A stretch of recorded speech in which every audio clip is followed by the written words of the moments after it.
gërëm di leen wax good evening di wone suñ kontante rek pour seen ñëw bi fii xam nañ ne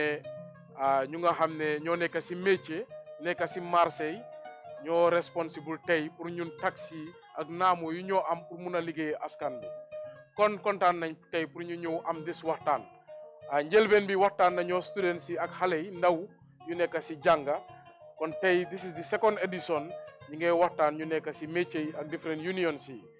maa ngi gërëm ñu nekk ci marché yi di gërëm carpenter yi di gërëm ñawkat yi ak transporter yi yëpp di leen santa kon kontaan nañ pour ñëw am waxtaan bi pour leeral lu nga xam ne mooy seen laajte si suñu waree amaat chance suñu waat office lan la ñoo liggéeyal pour these different sectors kon di leen waa jërëjëf. jërëjëf Lord Mayor ndax danga ko bëgg a wax ci soose tamit waaw bismillah okay so thank you very much Lord Mayor mën nga toog su ko defee ñu tàmbale li nga xam ne mooy Q&A bi comme ni ma koy woon ci nasaraan rek képpa اهدنا فيمن هديت képp ko xam rek ne bugga nga pour laajte da ngay yëkkati sa loxo ci kaw buñ la gisee dinañ yónnee microphone bi mu ñëw sa boor nga laaj li nga war a laajte na nga wax ci li nga xam ne moo gën a jàmpa bul nekk foofu di wax lu bari parce que ñu bari lañ bugga pour ñu am booba opportunity pour wax kemo quand fodoro wolom ko sambe namen kelamba may ko dila mollale meli alon ko be nyinin karo sotla ise bulo sikandi nyinin karo ke question ol fana na kara kana ke question jambalti isaje sa wato di mobila isa dia muno fana nyame pour ni me fana sanyo jeno abaraka bake sound controller we're having difficulty with volume actually we're shouting and we'll soon lose our voice that's better. We don't want to lose our voices by shouting on the microphone. So we have now been given the green lights to begin the Q&A. From nekani laaj te bi door na képp ko xam ne boo nga laaj Mayor am nañ ku nekk fii sun kanam ñi nga xam ne ñoo yore microphone bi di wër nañ joxe kii nga xam ne moo toog ni sun kanam sol boobu rafet bi ni bismillah.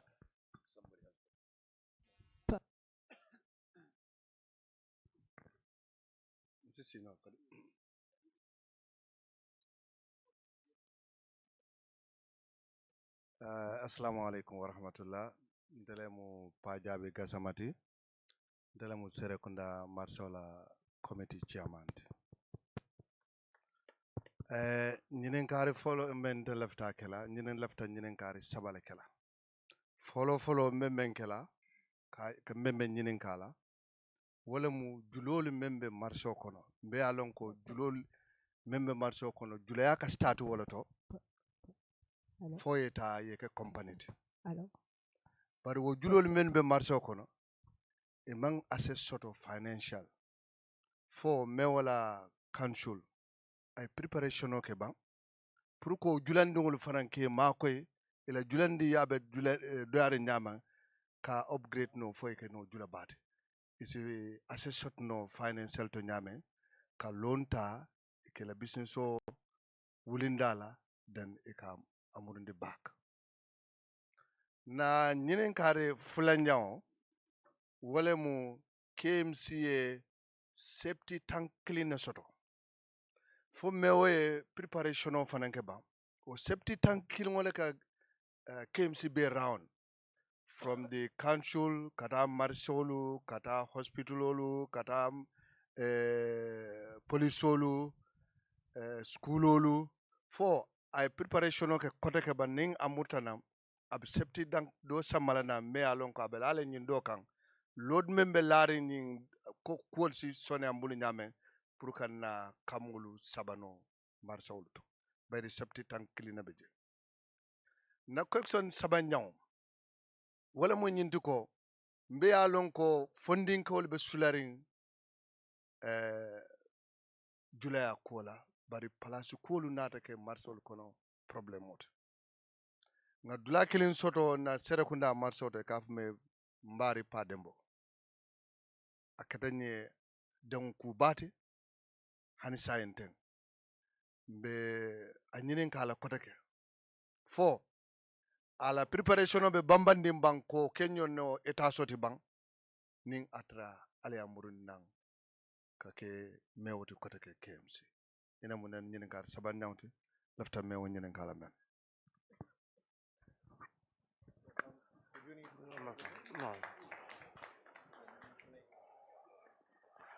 Okay, jërëjëf maa ngi nuyu Pa Jabi ñu xamut Pa Jabi moom mooy Serekunda Market Committee President. Pa Jabi tam mooy the Market Union of the Gambia President. So marché yu am Gambia yëpp Pa Jabi mooy seen union president kon di ko sant di ko gërëm. Pa Jabi first question bu mu laajte mooy yëfi microfinance pour jula yu nekk si marché yi youths yu nekk si marché yi jigéen yu nekk si marché yi ndax KMC am na ay bunta pour jàppale gaay ñun dañu am in KMC a women's councilor and a youth councilor councilor yu nga xam ne ñoo représenté jigéen yi yëpp KMC ak ndaw yi yëpp KMC si seen leadership youth councilor bi liggéey na ak microfinance bu ñoo ooyee béy ba pour indi $20 million revolving loan pour ndaw yu nekk ci business. For now, this program started 2 years ago. 3 years ago, Women's Council bi liggéey na Reliance Financial Services pour indi $100 million loan facility pour jigéen yi ak kafo yi ñu am interest in business. Wante musu ñoo am a program targeted for vendors si marché yi. Yi is about demography mooy ne pour jigéen la wala pour ndaw la wante lu Pa Jabi di laajte am na solo trop because ñun am nañ business councilor bu toog KMC wante bii yoon dañu bëgg a business councilor bu nga xam ne am na market experience mooy ku nga xam ne toog na si marché yi nekk na jula si marché yi da ngaa gis ne mu mun a gestu yan façon financial assistance lañ mun a inil that segment suñ society wax dëgg KMC nag is not an institution nekkul microfinance institution KMC lu mu dee def mooy ut partnerships pour dimbale ñu nga xam ne ñooy julay si marché yi and incha allah kon ka pa lii lu nga xam ne la concern la pour julay si marché bi na nekk lu ñoo gestu bu baax a bu baax ñaareeli laajte bi pa am naa good news mooy yëfi septic emptier bi just last week KMC procure nañ a second septic emptier and incha allah next week nañ ko unveil actually dañu purchase 7 vehicles 4 of them service vehicles lañ benn bi compactor truck la bu nga xam ne marché yi la moo focus beneen bi dafa ñaari yi dañu nekk open truck yu nga xam ne marché yi la ñoo focus for na 6 wheel ak 10 wheel ak mujjanteel bi is a second septic emptier because we also have a concern ne benn septic emptier doyut pour all the public institutions because fuñ tollu nii schools yi taxi garage yi hospitals yi ñëpp ñi ngi request these services from the council kon that is the second sorry the third question was about Mbari Pa Dembo dëgg la KMC dafa bari métier ñu nekk si métier and one of the things luñ notice moo nekk gars yi amuñ place fu nga xam ne mun nañoo def seen skills so ñi ngi bari mécanique yu nekk ci mbedda yi si koñ yi ñi ngi bari welderman yu nekk si mbedda yi si koñ yi ñi ngi bari carpenter yu nekk si mbedda yi si koñ yi ak jaaykat in general ñu bari dañ dee wax ne dañu bëgg a ñooñu ñu jógee seen kanami kër yi jógee seen kanami business yi jógee si pathway yi wante ñun KMC luñ dee wax mooy ne ñun amuñ liggéey pour jox ñooñu in government or in offices ñun nekkuñ di jox ñooñu lekka bu ñoo teg seen table so pour daaxaleen si place yooyu without a solution loolu is inhumane and immoral so KMC suñ strategy mooy we have set up a company bu ñoo ooyee Kanifing Municipal Markets and I think Pa xam na si dara because def nañ presentation si marché bi before Kanifing Municipal Market strategy mooy dañu bugg a sampa 7 brand new markets inside KMC. These 7 brand new markets dañoo am facilities of up to 1,000 stores. 1,000 stores yi suñ ko provide dañoo am units pour youth si, dañoo am units yu ñoo cater pour jigéen yi, dañoo am units tam yu ñoo cater pour ñu ñoo ooyee di differently able, pour ñu nga xam ne differently able lañ or disabled lañ, ñu ngi si business wala ñu ngi si métier. So quota system la ñoo introduce in these new markets. And pa pour help la pour wax la ne just last 2 weeks KMC fay na $3 million yi pour purchase Fajikunda land. Is the only land out of these 7 markets bu nga xam ne moomuñ ko. So am nañ agreement bi with the landlord pour purchase land bi is up to $8 million yi, wante we have paid a down payment of $3 million yi. That will be the first market bu ñoo taxawal. Wante out of these 7 markets, Mbari Pa Dembo Serekunda Mungfa, and that is the 3rd market we intend to build. Bakote Tipa Garas market Mungcha, Bundung Jola Kunda market Mungchi, Fajikunda market Mungchi, Abukom market Mungchi.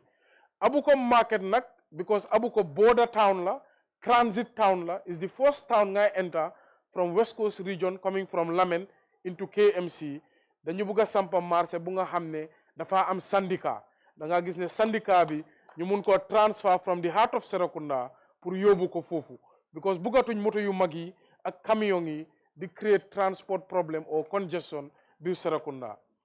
6 market bu ñu bugg a sampa mooy di Fajara fruit market. ñëpp seedee nañ ne Fajara fruit market dafa nekk marché bu nga xam ne mi ngi jóg, mi ngi am doole, wante dafa am matériel suñ ko defee yu nga xam ne is not quality, lu tubaab yi dee wax ay soola rafetut pour nit gis ko ak fu mu nekka dafa central torop. So dañu am plan pour develop ko. Bakau tam is becoming a center bu nga xam ne ñu bari ñi ngee dem foofu léegi pour jëna seen produce. So marché boobu tam dañ ko bëgg a expand. So lii mooy 7 market plan bi to cater for more vendor spaces. Wante dafa am lu unique luñ bëgg a def tamit, because bu ma demee Freetown si Mayor Aki Soya daf ma woon lu nga xam ne man musuma koo xalaat, moo tax tukki pour jànga from sa counterparts is very important. buñ demee foofu dañu realize ne in Freetown su ñoo sampa marché dañ dee sampa lu ñoo ooyee daycare si biir marché bi wala kindergarten, because jigéen yu bari ñu ngi boot seen doom yi di jaay si marché si ron naaj bu tànga, and loolu mënta xelti pour liir yu ndaw yooyu. So dañu bëgg si biir marché yi suñ leen di sampa ñu cater for daycare pour single mothers ak jigéen ñu nga xam ne amuñ ku ñoo mun a bàyyee seen doom yi pour bambaane, ñu mun a am a daycare system bu mun a toppatoo seen xale yu ndaw yi. Kon lii mooy sa question. balaa ma toog ñu ngi ma inform ne Welders Association baa fi, maa ngi leen di sant tam di leen gërëm. baax na, am nañ ku ekkati loxoom fii ci kanam nii léegi nii. waaw baax na, bismillah.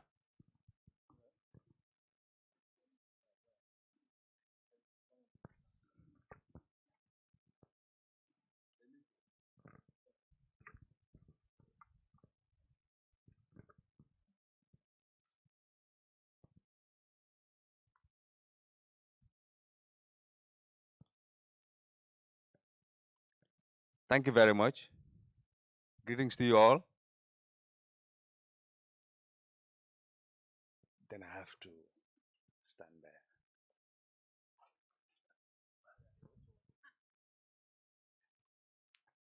Sorry, he has to change position because deaf people want to see him. That's the culture. Thank you very much, Mayor, for inviting us to come here. This is a very, very important program. We have about close to 20 deaf people here, and most of them are doing business, and they're potential businessmen and women. So we want to congratulate you for organizing this program within the KM. This is very, very important. We want to thank you very much for the development works that you're doing here. You're building a lot of markets, Serekunda, Ladekunda, Talinding. We've seen a lot of things that you're doing in the area. The question we have I have for the mayor is, for example, if you build a whole market and you have 100 stores, so we want you to provide a quota system. Example, we can say 25% or 20%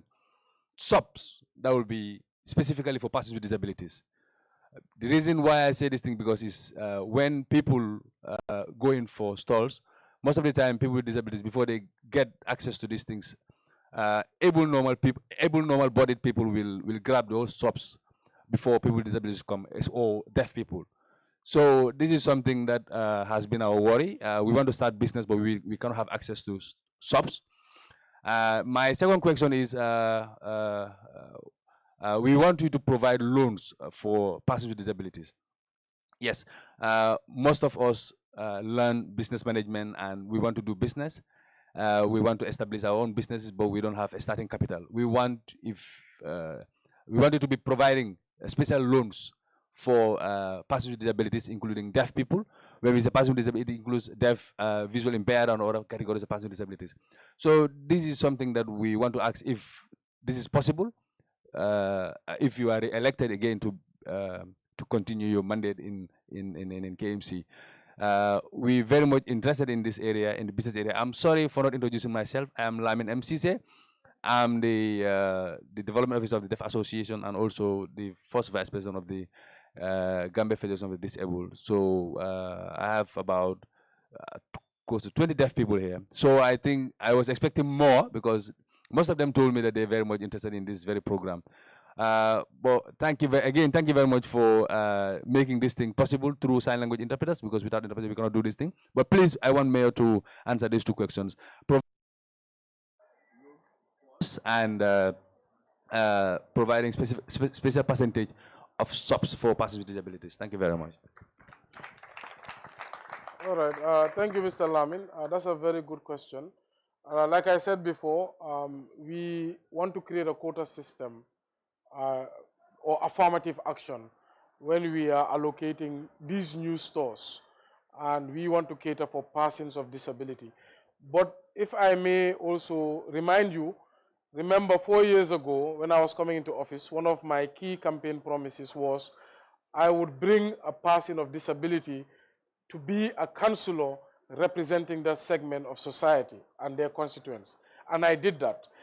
The first councillor was Mr. Ibrahim Akolli,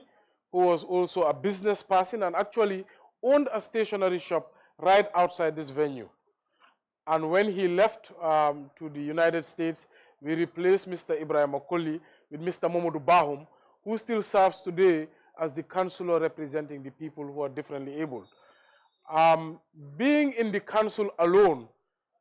changes the dynamics for people who are disabled, because it is Mr. Momodu Bahum actually who argued at the council floor that when we do build these new markets, we should create a quota system for the differently able. So having him in the council, any development that we plan to have, he considers that constituent. So I think that is the beginning for the difference and change for the people who are differently able. I hope you understand that.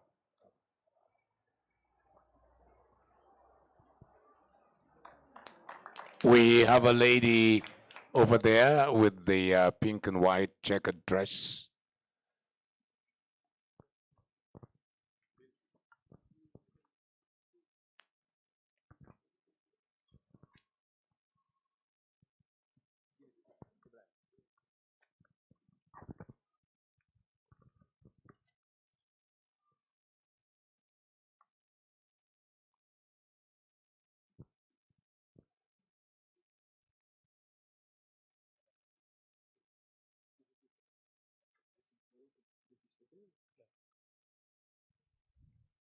Good evening to you all. My name is Aissatou Diallo, a member of the Gambia Association for the Deaf and Hard of Hearing. I'm very happy to be part of this important program,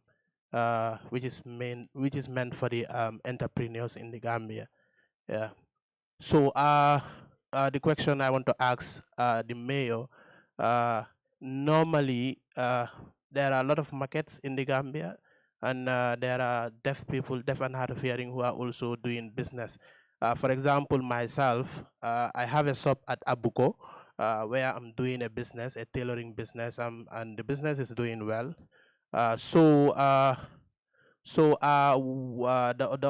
question I'm asking is, how will the mayor help persons with disabilities to create employment for persons with disabilities, especially those who are doing business. For example, the mayor can include persons with disabilities to be to be collectors or to work in the municipality, if that is possible. Thank you.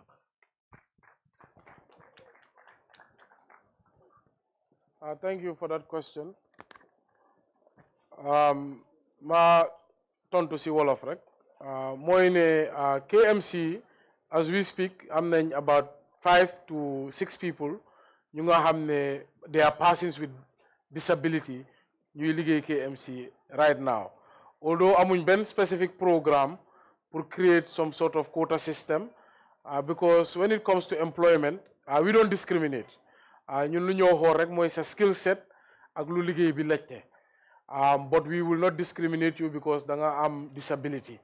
Mamadou Bahum is a witness. Am nañ liggéeykat about 6, if I'm not mistaken, who are all people who are differently able working at KMC.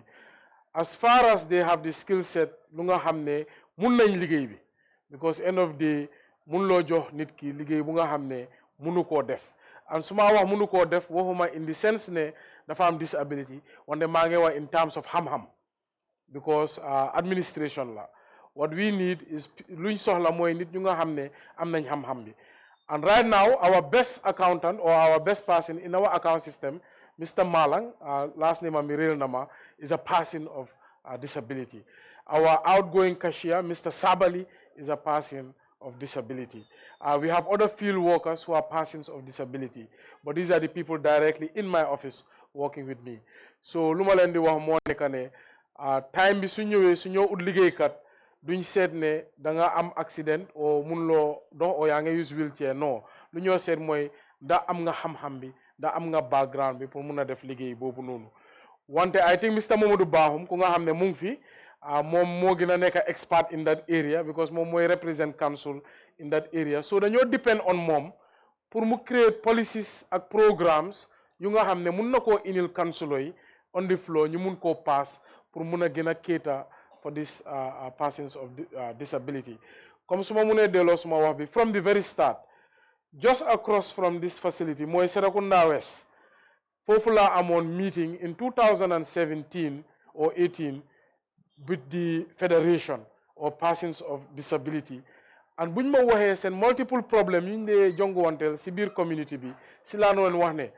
munuma leen a promise ne asam mayor mun naa ñëw ma fix problème si yëpp, wante lu ma leen di mun a promise mooy di ngeen am representation, mooy ku leen di toogal council di jéem a seet seen problème yi di seet naka la ko council di saafarale. Da ngaa gis ne tey ñi ngay bil assembly hall Charles Diaw Memorial Academy bu ñoo design assembly hall bi Mamadou Bahum dafa taxaw mi ne in this assembly hall kontaan naa ne council jël na this initiative, man I am a supporter of education.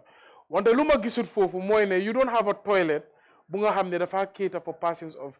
disability, and loolu tax na ba tey in that design and in that construction dañu create a specific toilet for persons of disability, so foofu laa leen bëgg a delloo rek. jërëjëf Mayor, léegi ñu jël question boor bale na léegi waa am na ku ekkati loxoom borom mbaxana bale ak lu ne ci weex yi ba pare ma naa ñaan soo naa laaj question pour leen dee def ay ñetti question sa benn question dañ del suwaat ci yow soo laajte benn rek soo bugatee di nga war laajte waat waaye pour bañ pour na riiral Mayor ci question yu bari bugaan rek nga laajte benn question rek te ñu gàttal wax ji waaw ok.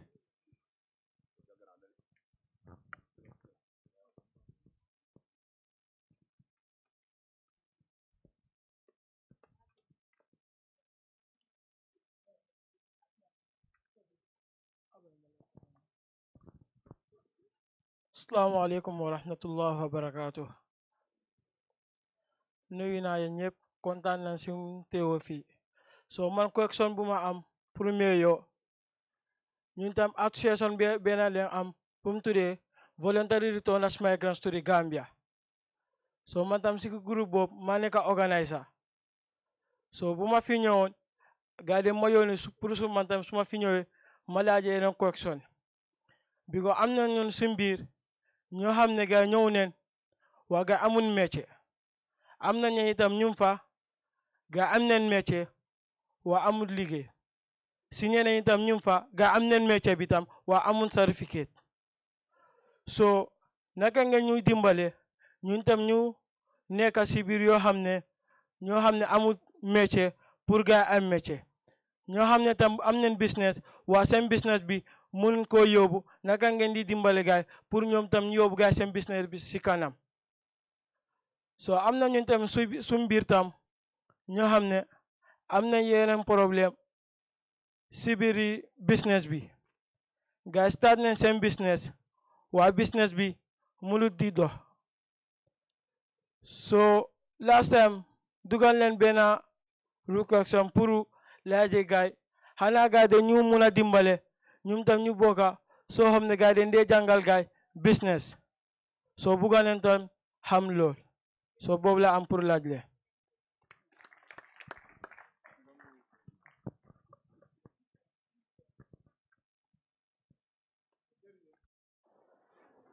allo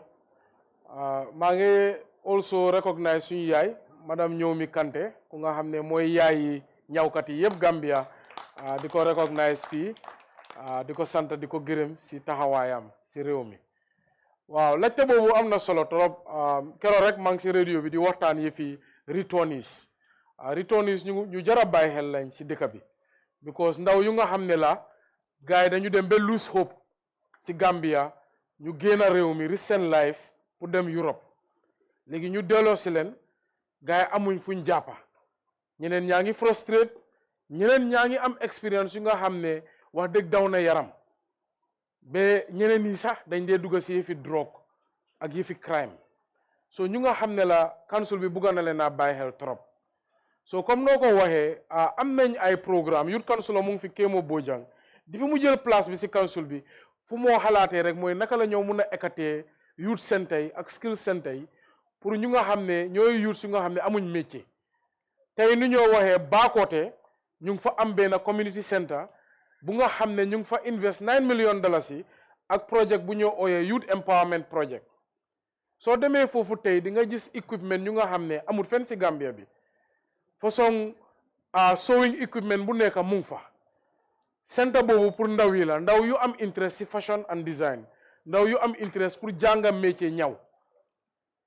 so da ngaa gis ne façon skill center boobu noonu si returnees yu nga xam ne am nañ interest pour jànga métier boobu facility boobu mu ngi fa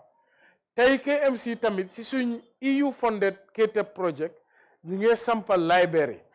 library bu nga xam ne moo nekk library buy gën a rëy biir Gambia because ñëpp xam nañ ne benn library rek moo nekk Gambia yëpp from Katong to Koina mooy Banjul library wante library bu ndaw la bu outdated la géej nañ fa ini advancement moo tax KMC gis ne ndaw yi fuñ tollu Gambia foog ñu ini library bu nga xam ne rëy na pour accommodate ndaw yi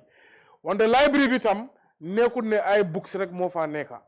library bi dafa am lu ñoo ooyee skill center ak repair café loolu pour ñu am intérêt si yëfi métier la so da ngaa gis ne ndaw yi si ñu nga xam ne return yi lañ bugg a jàng métier bunte yooyu door nañ di ko développe KMC fu mu toll nii sax suñ kootu community center bi tam ñu ngi ko réhabilité fully boobu tam pour kéeta pour ndaw yi la Kanifing community center tam réhabilité nañ ko Bakaw ñu ngi koo sampaat so fu mu toll nii ñi ngay jéem a indi facilité yi because xam nañ ne ndaw yi léegi dañu bari trop Gambia suñ amul lu ñoo def wala amuñ liggéey wala amuñ hope dañoo génn dëkk bi ba pare loolu baaxut si dëkk bi because dëkk bu dem kanam rek ndaw yaa ko yóbbu kanam wante return yi itam lu ñu leen di advice kuñ deeloo yow tamit foog nga daan sa doole nga ut ay bunta because mun loo toog rek ne nguur gi daf la war a defal o ñun dañ la war a fekk sa kër pour defal la déedéet yow tam foog nga jël certain initiative bu nga xam ne soo dooree ñun tam mun nañ leen a jàppale pour ngeen dem kanam wante fii tuddee naa fi youth fund bu youth council bi am any return yi bu nga xam ne tey door nga métier wala am nga interest pour door sa business mun ngaa gis youth council bi ñu jàppale leen si small loan ngeen mun a start seen business Kémo Bojang amoon na initiative bu mu dooroon tudda tuk-tuk initiative mooy ndaw yu nga xam ne tey bugg nañoo moom taxi wala nekk taxi driver dañ leen di abal tuk-tuk bu nga xam ne mun ngeen koo fay over 12 months su paree ngeen delloo ko wante ñëpp xam nañ ne tey fu mu tollu Gambia loolu dañ ko ban duñ dee nangu tuk-tuk yu ees ñu daw si mbedda bi wante yeneen pexe ak yeneen xalaat da electronics la da nga bugg a def welding da nga bugg a nekk mécanique loo mun a xalaat ne lii bugg naa koo nekk soo jëlee initiative bi nga ñëw KMC nañ ne boolaa youth councilor bi pour jàppale leen si this business. I hope that answers your question. Mike, thank you. We have someone here. I'm not going to feature Kanam. Just a second. Okay.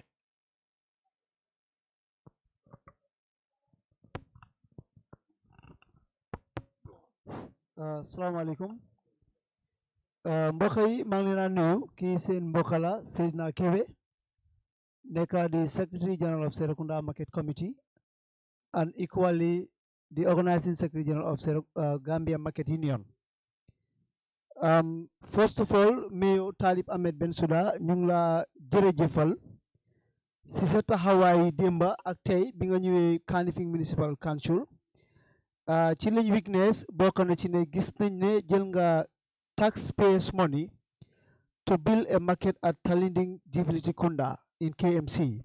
So Lulu, first of all, ñu bravo. Can we have a round up for Talib, Mayor of KMC?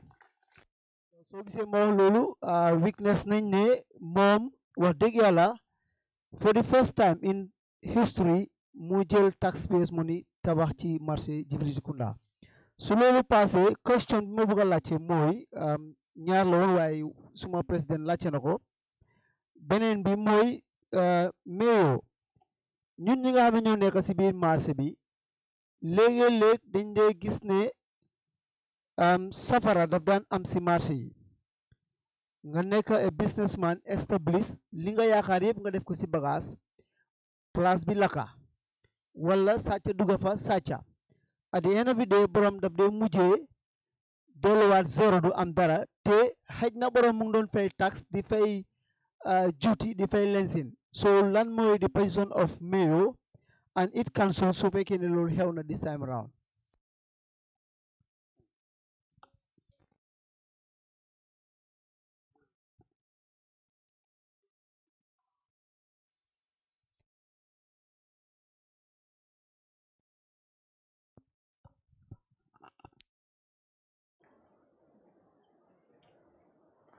jërëjëf Seydina di la sant di la gërëm loolu laajte bu am solo la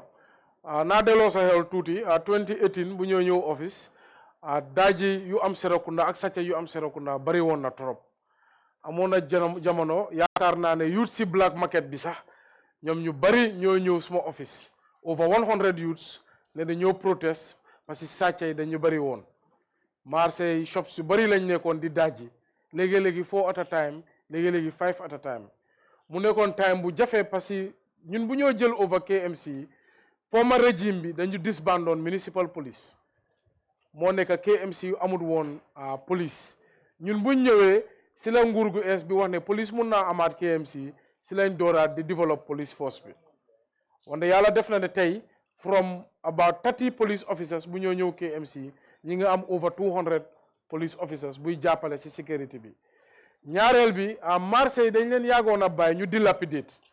mooy ne marché yi dañu yaagoon nekk di yaaxu on a daily basis council nekkul woon di leen maintain wala di innovate di indi xalaat yu ees ñëpp seedee nañ ne tey Gambia dafa overpopulated nit ñi dañu bari tey Serekunda nu mel musuta mel noonu jaaykat yi dañu bari foofu torop moo tax buñ ñëwee su ma waree delloo sa xel tuuti council bi dafa spendoon over $12 million at the time pour rehabilitate ak renovate Serekunda market ak depuis booba renovate nañ over 12 market wante su ñoo renovate rek dañ dee xalaat security aspect bi Serekunda ñoo create those gate system pour contrôle naka la nit ñi di duggee ak génnee ñaareel bi lighting system bi buñ indee tower lights yi ak solar lights yi loolu tam wàññi na sàcca bu bari mujjanteel bi ñu indi CCTV cameras bu nga xam ne keroog rek ma ngi noo wax Modou ne dañu war a ensure ñu yokk ko and make sure ne am nañ 24-hour man personnel bu ko seetaan depuis buñ indee those initiatives sàcca bi wàññeeku na mënu ñëw wax ne eliminate nañ ko wante wàññeeku na ak doole amoon na time dafa bonoon ba dañu amoon pour ini PIU officers pour ñu def naka checkpoint si guy gi mooy si junction boobu noonu junction bu ñoo ooyee guy gi loolu yëpp amoon na biir Serekunda wante still si market design léegi luñ bugg a def because gis nañ ne marché yu nga xam ne yàgg nañ fi dañ leen bàyyi ba ñu dem out of control because ku ñëw am sa cantine da nga koo sampa fu la neex lu la neexee nga xëcca waya ak nawek seen cable yi in all sorts of ways loolu moo daan tax safara dee bari ba léegi marché bi am na façon problème yooyu mooy ne connexion bi ni ko cantine yi dee xëccee mu nekk lu nga xam ne tam dafa jafe pour fixe suñ amul programme pour tas yenn place si marché bi pour reconstruct ko ñaari bés si gannaaw rek moo ko doon wax Moon Njaay ma ne ko Latrikunda market ak Serekunda market am na place yu bari yuñ identify through Google Maps or Google Images ne dañ leen war a tas ñu defaraat orderly canteens wante suñ bàyyee nit ñi si luñ nekk rek dañoo am poor connections fu nekk safara dafa gaaw a am ba pare safara marché lu garaaw la parce que dafa gaaw a spread ba pare du laal benn nit dafa laal ñu bari ba pare seen cantine yi ñu bari dañ leen dee xeeb wante cantine yu ndaw yooyu 3 meter by 3 meter mun naa am $1 million worth of product so nit su yaaxulee loolu dafa yaaxa àddinaam an loolu kenn bugg ko beneen affaire bu ma bugg a promote mooy ne market bu nekka vendor bu nekka dafa war a am insurance xam naa ne Gambia nag ñu bari gomuñ ñi fi insurance wante insurance lu am solo la si dëkka mooy ne vendor bu nekka war ngaa mun a jóg dem si insurance company nga ne dama bugg a insurance company bi nga protect ma against safara nga protect ma against sàcc insurance company bari nañ Gambia éega nañ 15 so mun ngaa dem si insurance company fay bu tuuti la laa laaj ba pare fay boobu warloo koo xeeb parce que tey $1,000 booy fay at bu nekka mun na laa save $1 million soo amee yaaxule kon loolu tam bugga nañ market committee yu taxaw different marché yi ñu ko dee promote seen market vendor yi kon lii laa leen di tontu si loolu. jërëjëf Lord Mayor ñu continuer di jël baax na dinañu ci kanam borom lu ne ci kanam sol lu weex lii. Assalamualaikum warahmatullah.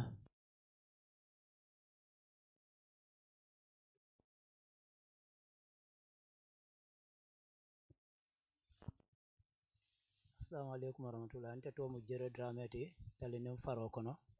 Nte mu bel damanoti. Nte to mu jere tali nem faro kono. Nte mu bel damanoti. Bare lafta mena wala mu folo tentula mba jayila because nyin sifa anana ma soto nte nyala mewo si molu nyatelon la ka meketi yoli nyinen ka ila miro la afana ye jabro keje bare lafta mewo nyinen ka la ku kilena fo mbala miro kono ne ala kanyendi ka Gambia no fana men yalo meketi yoli mo ke sembenti yandi mekeo kono ka je ko Gambia la do ko da eblaje e fon le do ko ke Gambia e ka je ko lafta do ko kendo mena ka o keno because do ku jama be je ngaje ko jannal ba di la ban jannal ba di la bantalan ko la Gambia no fon be jam men yalo ye mekewno be jam men yalo ye mekewno le adu sido ko keno le Gambia fon kaje ko na tinyate to atinyate to adadate tolle yo to kamala ngaje ko fa ba la plano kono ban kaje ko yandi KMC sa kontu mantul welda manol because kontra ko do jibe kaje ko modul ka do ko kenyamen Gambia no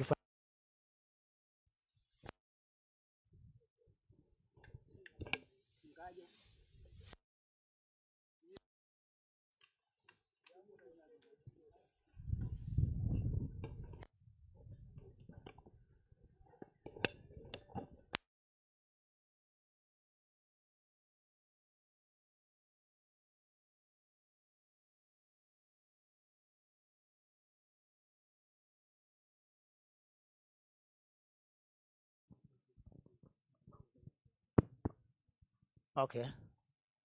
so nkaje ko Gambia no be jam men yalon ko me kewno bari nin kontra ko nata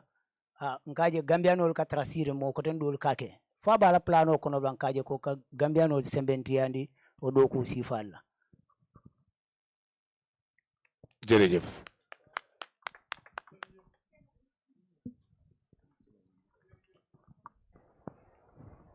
allo jërëjëf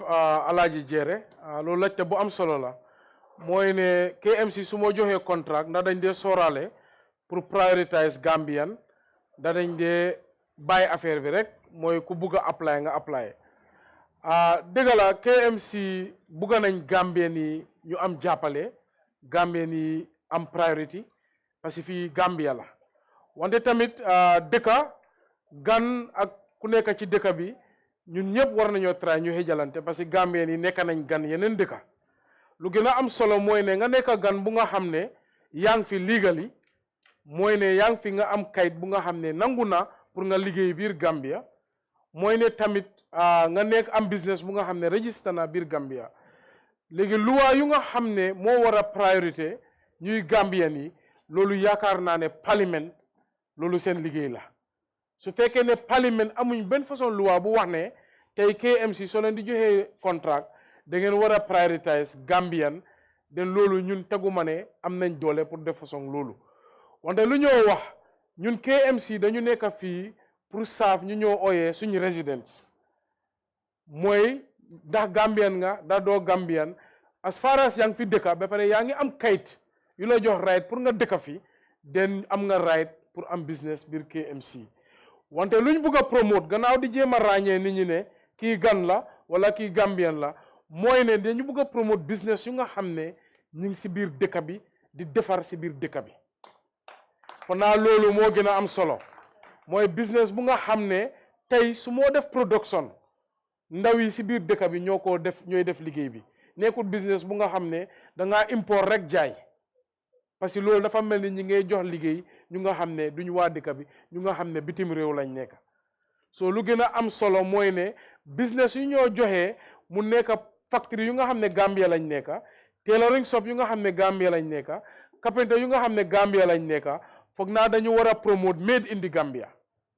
so xam naa ne waxi bari na yëfi ne soppi KMC mu ngi ko jox gan yi joxu ko Gambian loolu naa leen leeral ne loolu amut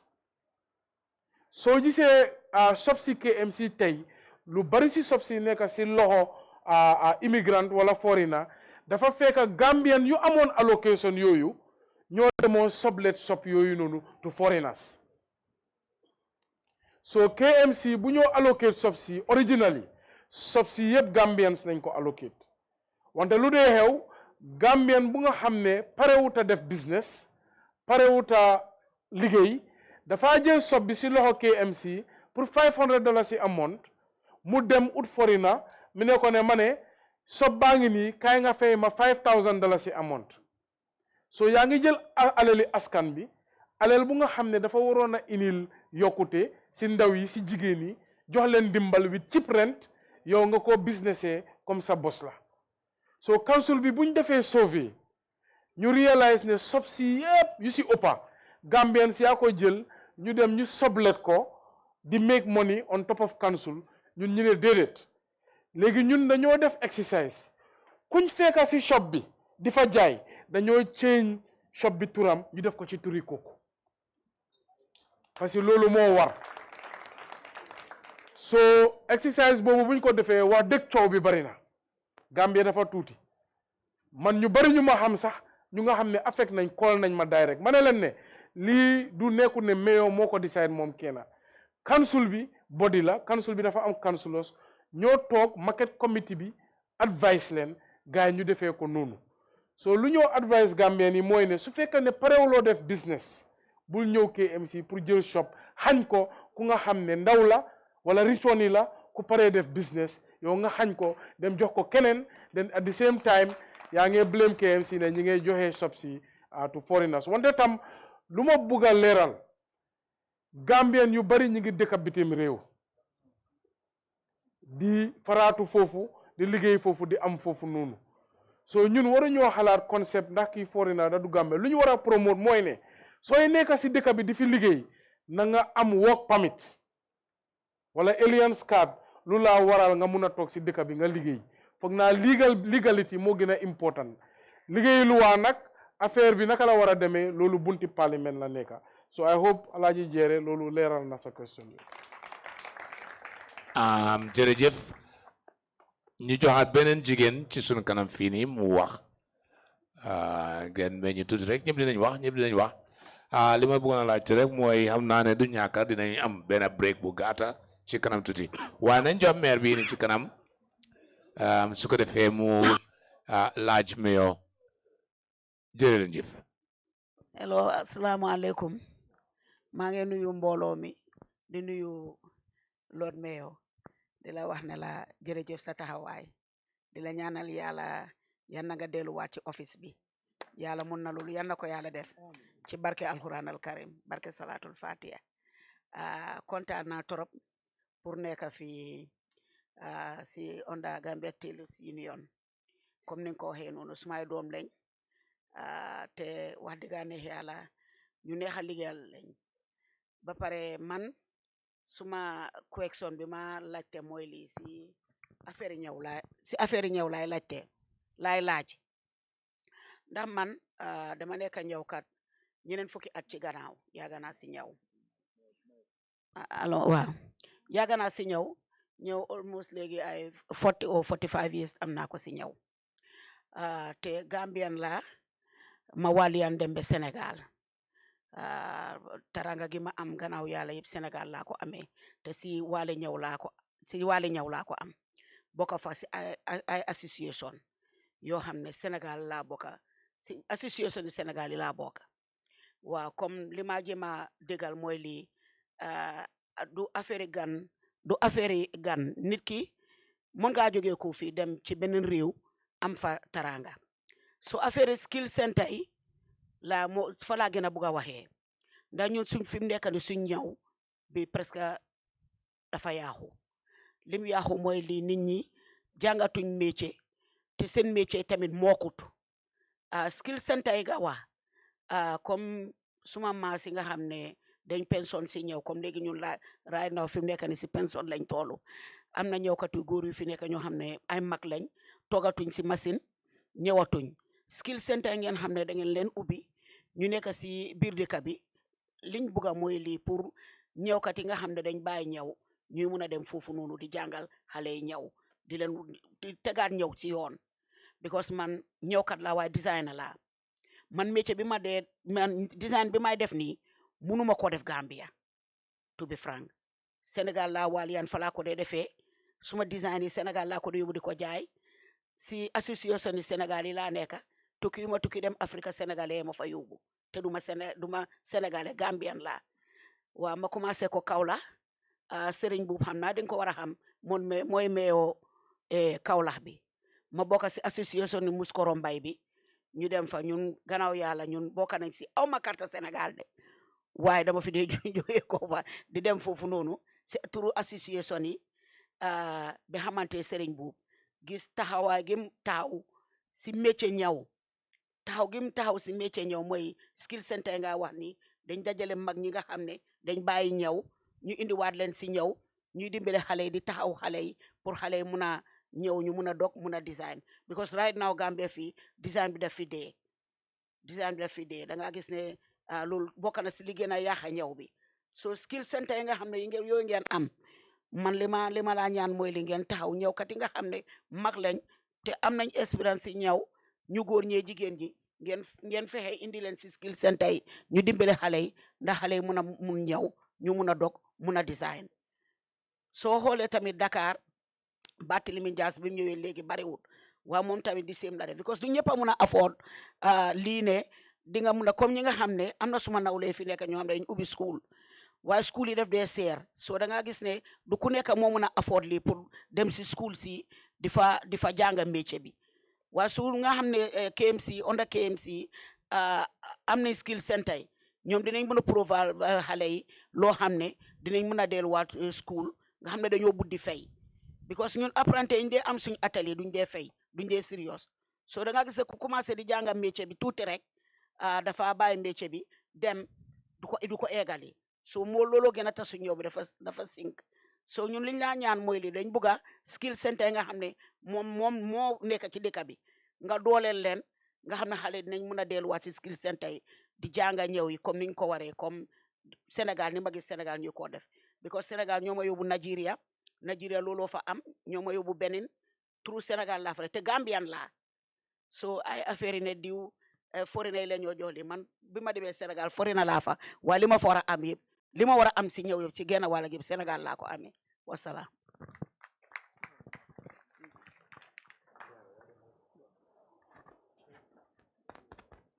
jërëjëf anti loolu moom intervention bu baax la di wax ne man tam bu ma jàng Canada man tam foreigner laa foofu di fa liggéey di ut xam-xam di faratu kon soo xamee laay fi foreigner lu mu mel asa Gambie nekk beneen dëkka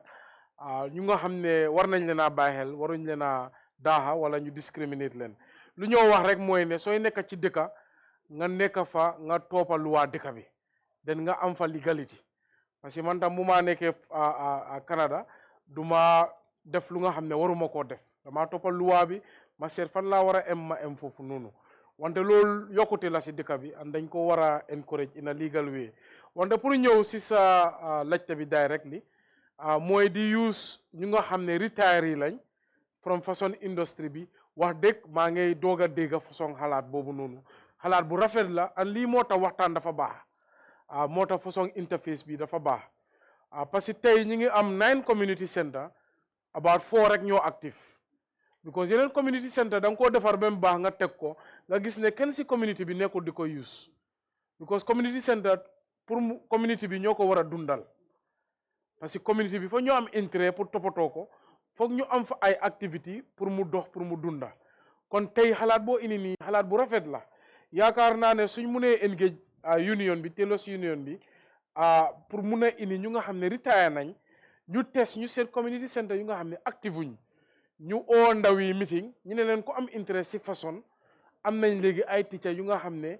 free of service mun nañ leen a jàngal métier bi léegi diggante teacher bi ak council bi boobu moom mun nañ koo seet wante si community bi at least mu nekk lu nga xam ne dafa nekk free service pour ndaw yu mun a jànga métier bi kere ñu ngi doon waxtaan ngeen ma doon won ne biir KMC kese sax am na more than 1000 atelier ëpp na ko nga xalaat léegi si 1000 or more atelier bu nekk am na num tuuti ñetti ñawkat wala ñeneenti ñawkat so loolu rek about 4000 5000 nit ñu am liggéey si yëfi tailoring industry of KM nga xalaat léegi naamoo yu gaay nekk di fay nga xalaat loolu yeneen piece ak matériel ak yeneen business yuñ nekk di dundal nga xam ne tey suñ focusé on the tailors union tey ñu focus pour yaatal mbootaay boobu business boobu nga xam ne loolu yokkute bu bali la si réew because fashion tey moo gën bokk si business yu gën a rëy si àddina bi tey ñu bari xamuñ ne borom aleel ku gën a am aleel tey si àddina bi fashion industry bi la jóge ñu ngi ko tuddee Bernard Arnold français la moom compagnie bu ñëw ooyee LMVH mooy Louis Vuitton tey si àddina bi moo ëpp aleel borom aleel yi yëpp ñu nga xam ne ñi ngay jaay diw ñu ngi si agriculture ñu ngi ci ñeneen ak yeneen kon nga xam ne fashion suñ ko dundalee rek Gambia mun naa nekk powerhouse of fashion kon nga xam ne xalaat bu rafet la suñu yàlla maye lu ñëw ut invite nañ la si office bi ñu toog ñu waxtaan. jërëjëf Lord Mayor ñu ngi continuer affaire baa ngi gën a jax loxo yi bëri nañ demaguñ boor bale sóot nañ dem boor bale borom loxo bi ci kanam fii rek waaw yow bi pare après yow ci gannaaw.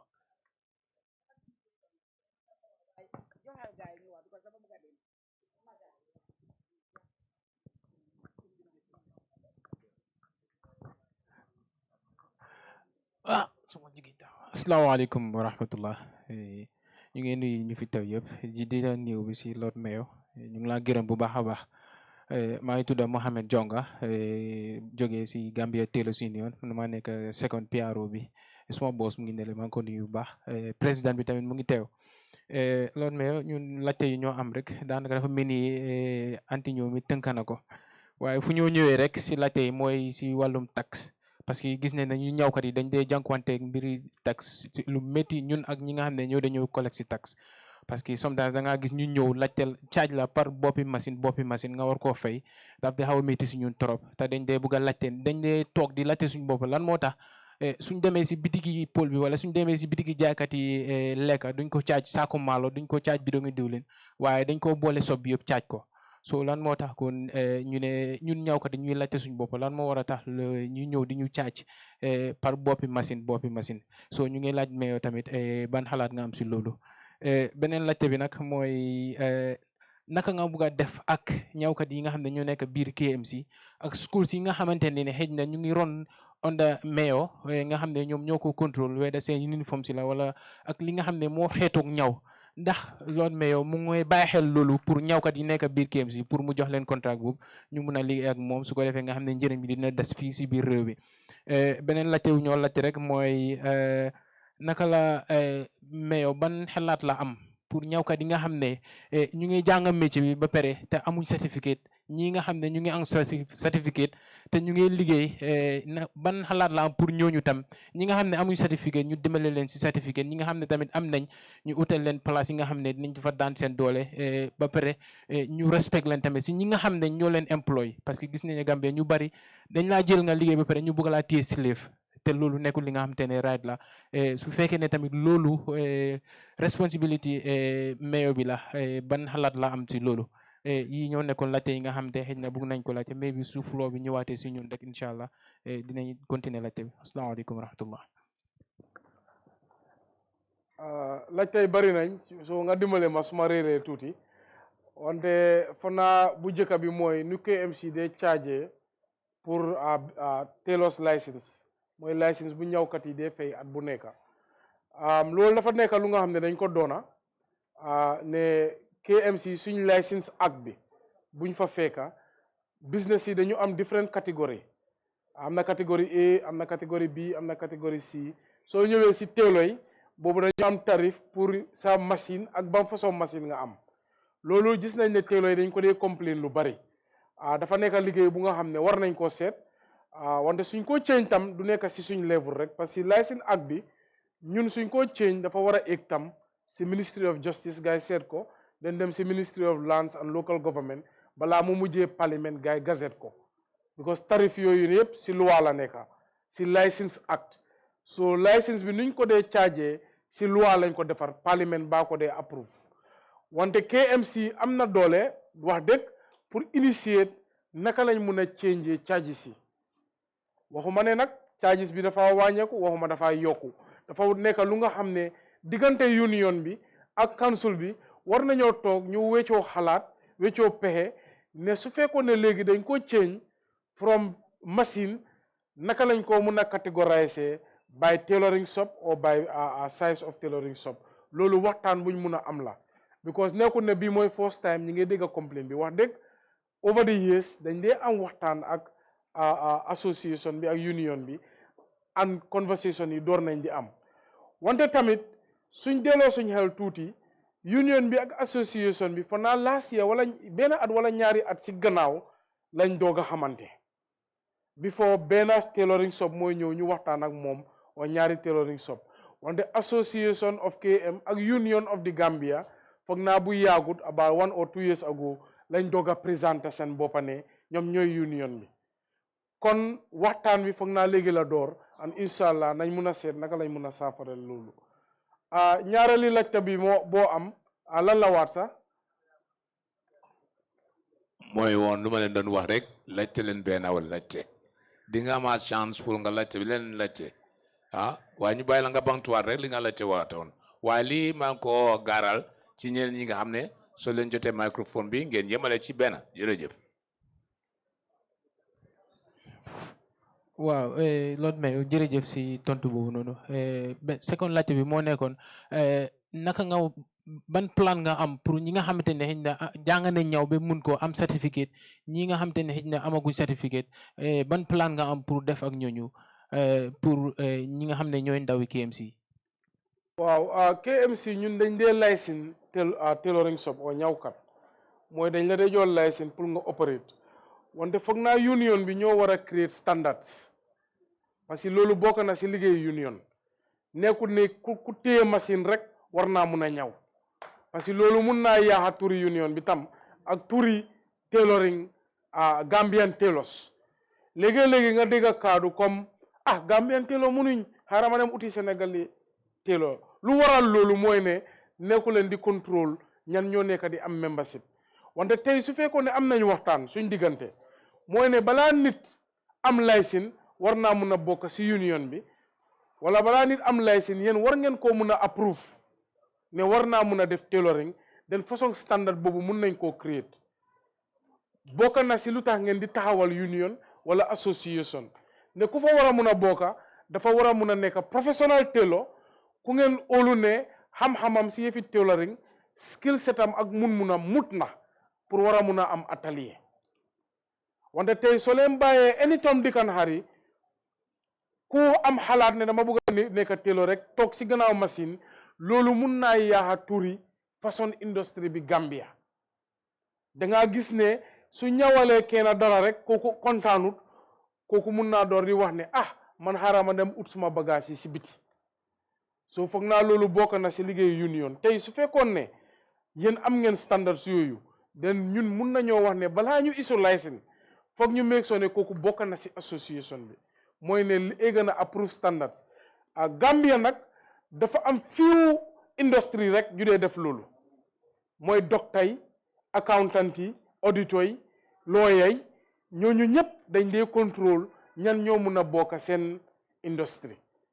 moo tax baax na ngeen di am ay association ak union because contrôle boobu bokk na si seen liggéey so loolu mooy suma tontu foofu. jërëjëf Lord Mayor dinañ jël 5 minutes break parce que call of nature dina mun a am yàgg ngeen a toog am na ñu bugg a taala seen tànk am na ñu bugg a dont ci dem ci douche bi dellu siwaat 5 minutes ñu dellu siwaat jërë leen jëf. Thank you, Mayor.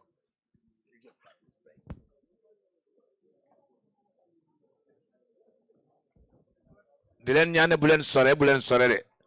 there's the 1 hour more jërë leen jëf. وصلهم بالماء والثلج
We are happy to announce the launch of our new logo. We have evolved since our incorporation in 1997, and it is time to refresh our new look to reflect who we are today. Before I reveal our new look, however, walk with me while I take you through our journey of the last 25 years. Trust Bank was incorporated on July 3rd, 1997 and began operations on October 1st, 1997. Following the collapse of the parent company of its predecessor, Meridian, the CBG stepped in and recapitalized the bank and held the shares in trust, thus the name Trust Bank. In 1999, the first investors who responded to the IPO and paid $1.50 per share received their maiden dividend of 50 bututs per share. In 2000, the bank fully paid back its investment by declaring another dividend of $1.20 bututs per share, making it a cumulative dividend per share of $1.70, which was 20 bututs above the purchase price. Between 2002 to date, share capital has increased from $27 million to $200 million, indicating that the bank has grown organically by plowing back profits to increase capital while at the same time paying dividends to shareholders. The bank was listed on the Ghana Stock Exchange in November 2002, being the first ever cross-border listing in the sub-region. Now let's talk about awards. The bank was awarded the insignia of the National Order of the Republic of the Gambia, ORG, in the year 2010 by His Excellency the President of the Republic of the Gambia. During the past years, the bank has received so many national and international awards. Banker Magazine, 6 times.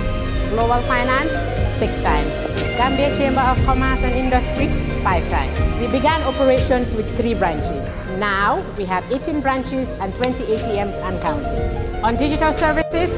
mobile app, check. Online banking, check. Transaction alerts, check. Watch this space. We've got more coming. Creating employment, yes, we've got that too. 400 and counting. And we take great care of our people too. Medical insurance, life insurance, private and state pensions, annual pilgrimages for both Muslims and Christians, training, yes, we do them all. One team, one family, one goal. That's the Trust Bank spirit. On corporate social responsibility, we have spent over $50 million in various causes. We care, and so we share. Over the years, we have paid over $1.6 billion to our shareholders, which translates to a whopping $20 per share and counting.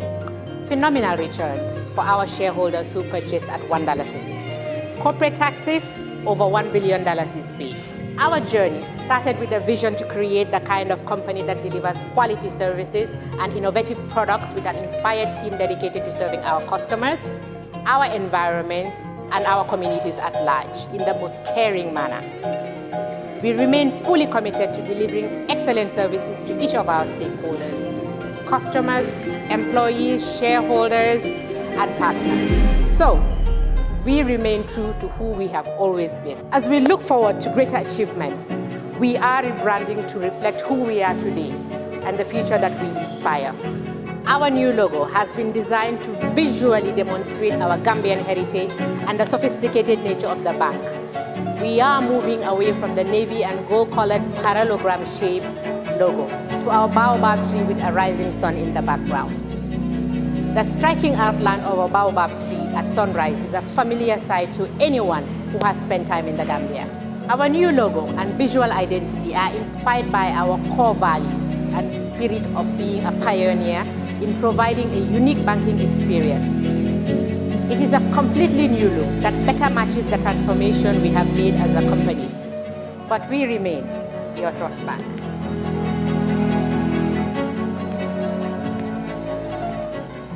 Ladies and gentlemen, it is my singular honor to present to you our new logo and corporate identity.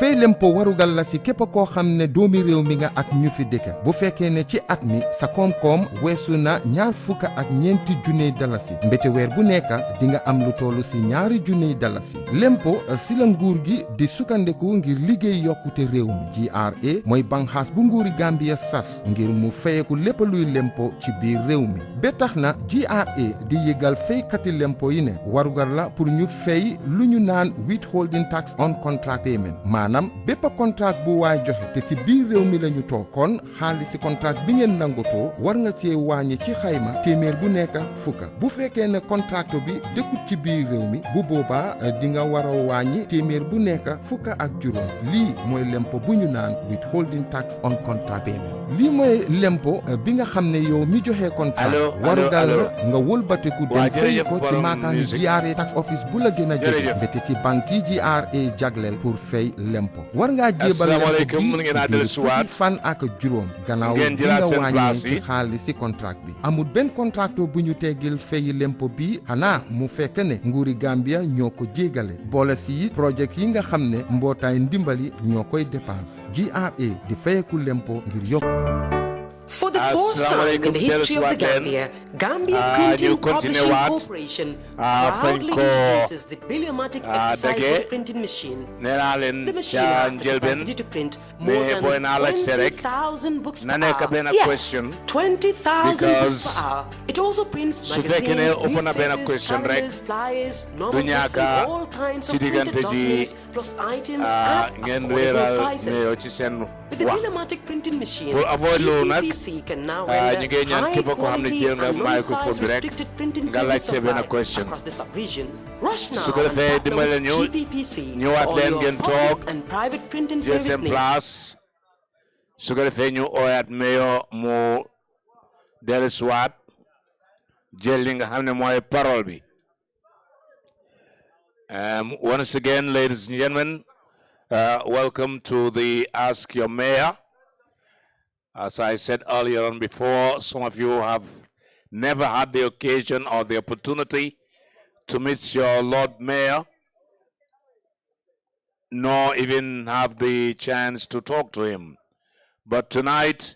is the night you've got that opportunity. And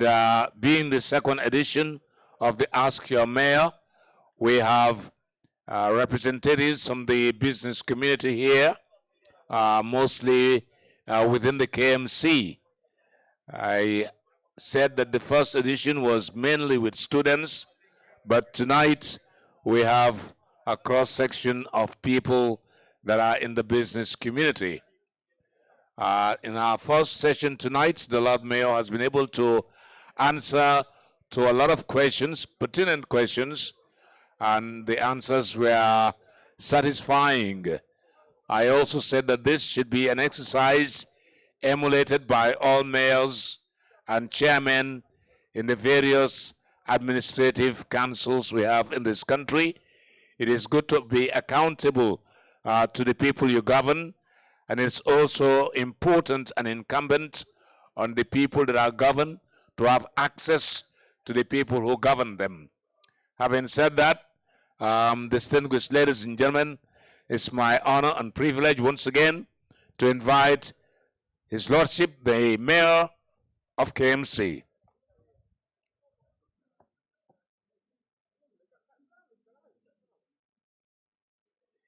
I have said here that my role is to moderate this very important event, and I hope that after this event, mayors in respective councils will do this on a quarterly basis, or if not twice in the year, so that people can meet and talk to their mayors. It's all about good governance and accountability. Thank you very much. Very shortly, the mayor will join us.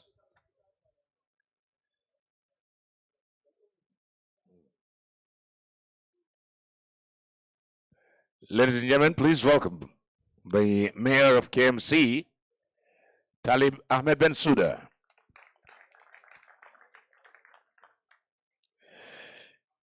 Comme ni ma koy ci nasaraan ñu tàmbale fañ ko dage woon ñi nga xam ne ñu ngi toogoon taal nañ seen tànk yi naan ngeen ndox su ko defee léegi nag ñu seetaat ca kaw ko fële nale ca gannaaw a gannaaw am na ku fa nekk ngeen jox ko microphone bi mu laajte ñaan naa leen ngir yàlla laajte leen benn question rek ndax bu jumte am bu leen sonal meyo ak ay ñeenti question benn question rek doy na soo bëggaatee di nga yëkkati wat sa loxo ñu jox la microphone bi ca gannaaw jërëjëf. Asalaamaaleykum Uncle Malik jërëjëf nga baalal ma nag loo wàllu make sense la pour ñu laajte loo xam ne benn la waa dag maa baalal ma laajte ñaar waaw Lord Mayor man resident yi Serekunda la te man la actual man dama la votal with a good reason nag programme bi just dama taal suma téléphone rek gis ko rek ma ne suma raka bi ne kaa ñu ros ñu dem foofu noonu ñu London Corner lañ dëkka yeah okay ñu London Corner lañ dëkka dañ am ay jafe-jafe man duma dem side business man suma booba dama dee def business waaye duma dem side business because ñu bari wax nañ fa lu am make sense man suma problème lu ma am mooy di la ko latte London Corner su yoon yi su nawetee dafa bari pax xam nañ ne council bi mënut a defar yoon yi yëpp at the same time te gis naa sa plan si ne road mum fa bo dafa am yoo xam ne dafa jampa mooy saa yu nawetee rek foo gis ay ndox bu bëri ngay gis yoon bi boo xam ne sax nit ki sax pour mu romba sa problème la te ndawi area yooyu noonu tan de tray dañoo uti ay xeer di ko fa def bot bugga nañ council bi ngeen dimbale ñu ngir yàlla rek defaral ñu foofu ay xeer su dul tali sax bot defal lañu fa xeer mu cover because foofu exit bu important la because da nga gis moto yu jógee fii nakal tuda Bambo exit boobu la gaare use yooni gannaaw bi pour mun a dem Sukuta pour mun a tali bu mag bi east ok boobu su fa génnee last one bi Uncle Malik nga baalal ma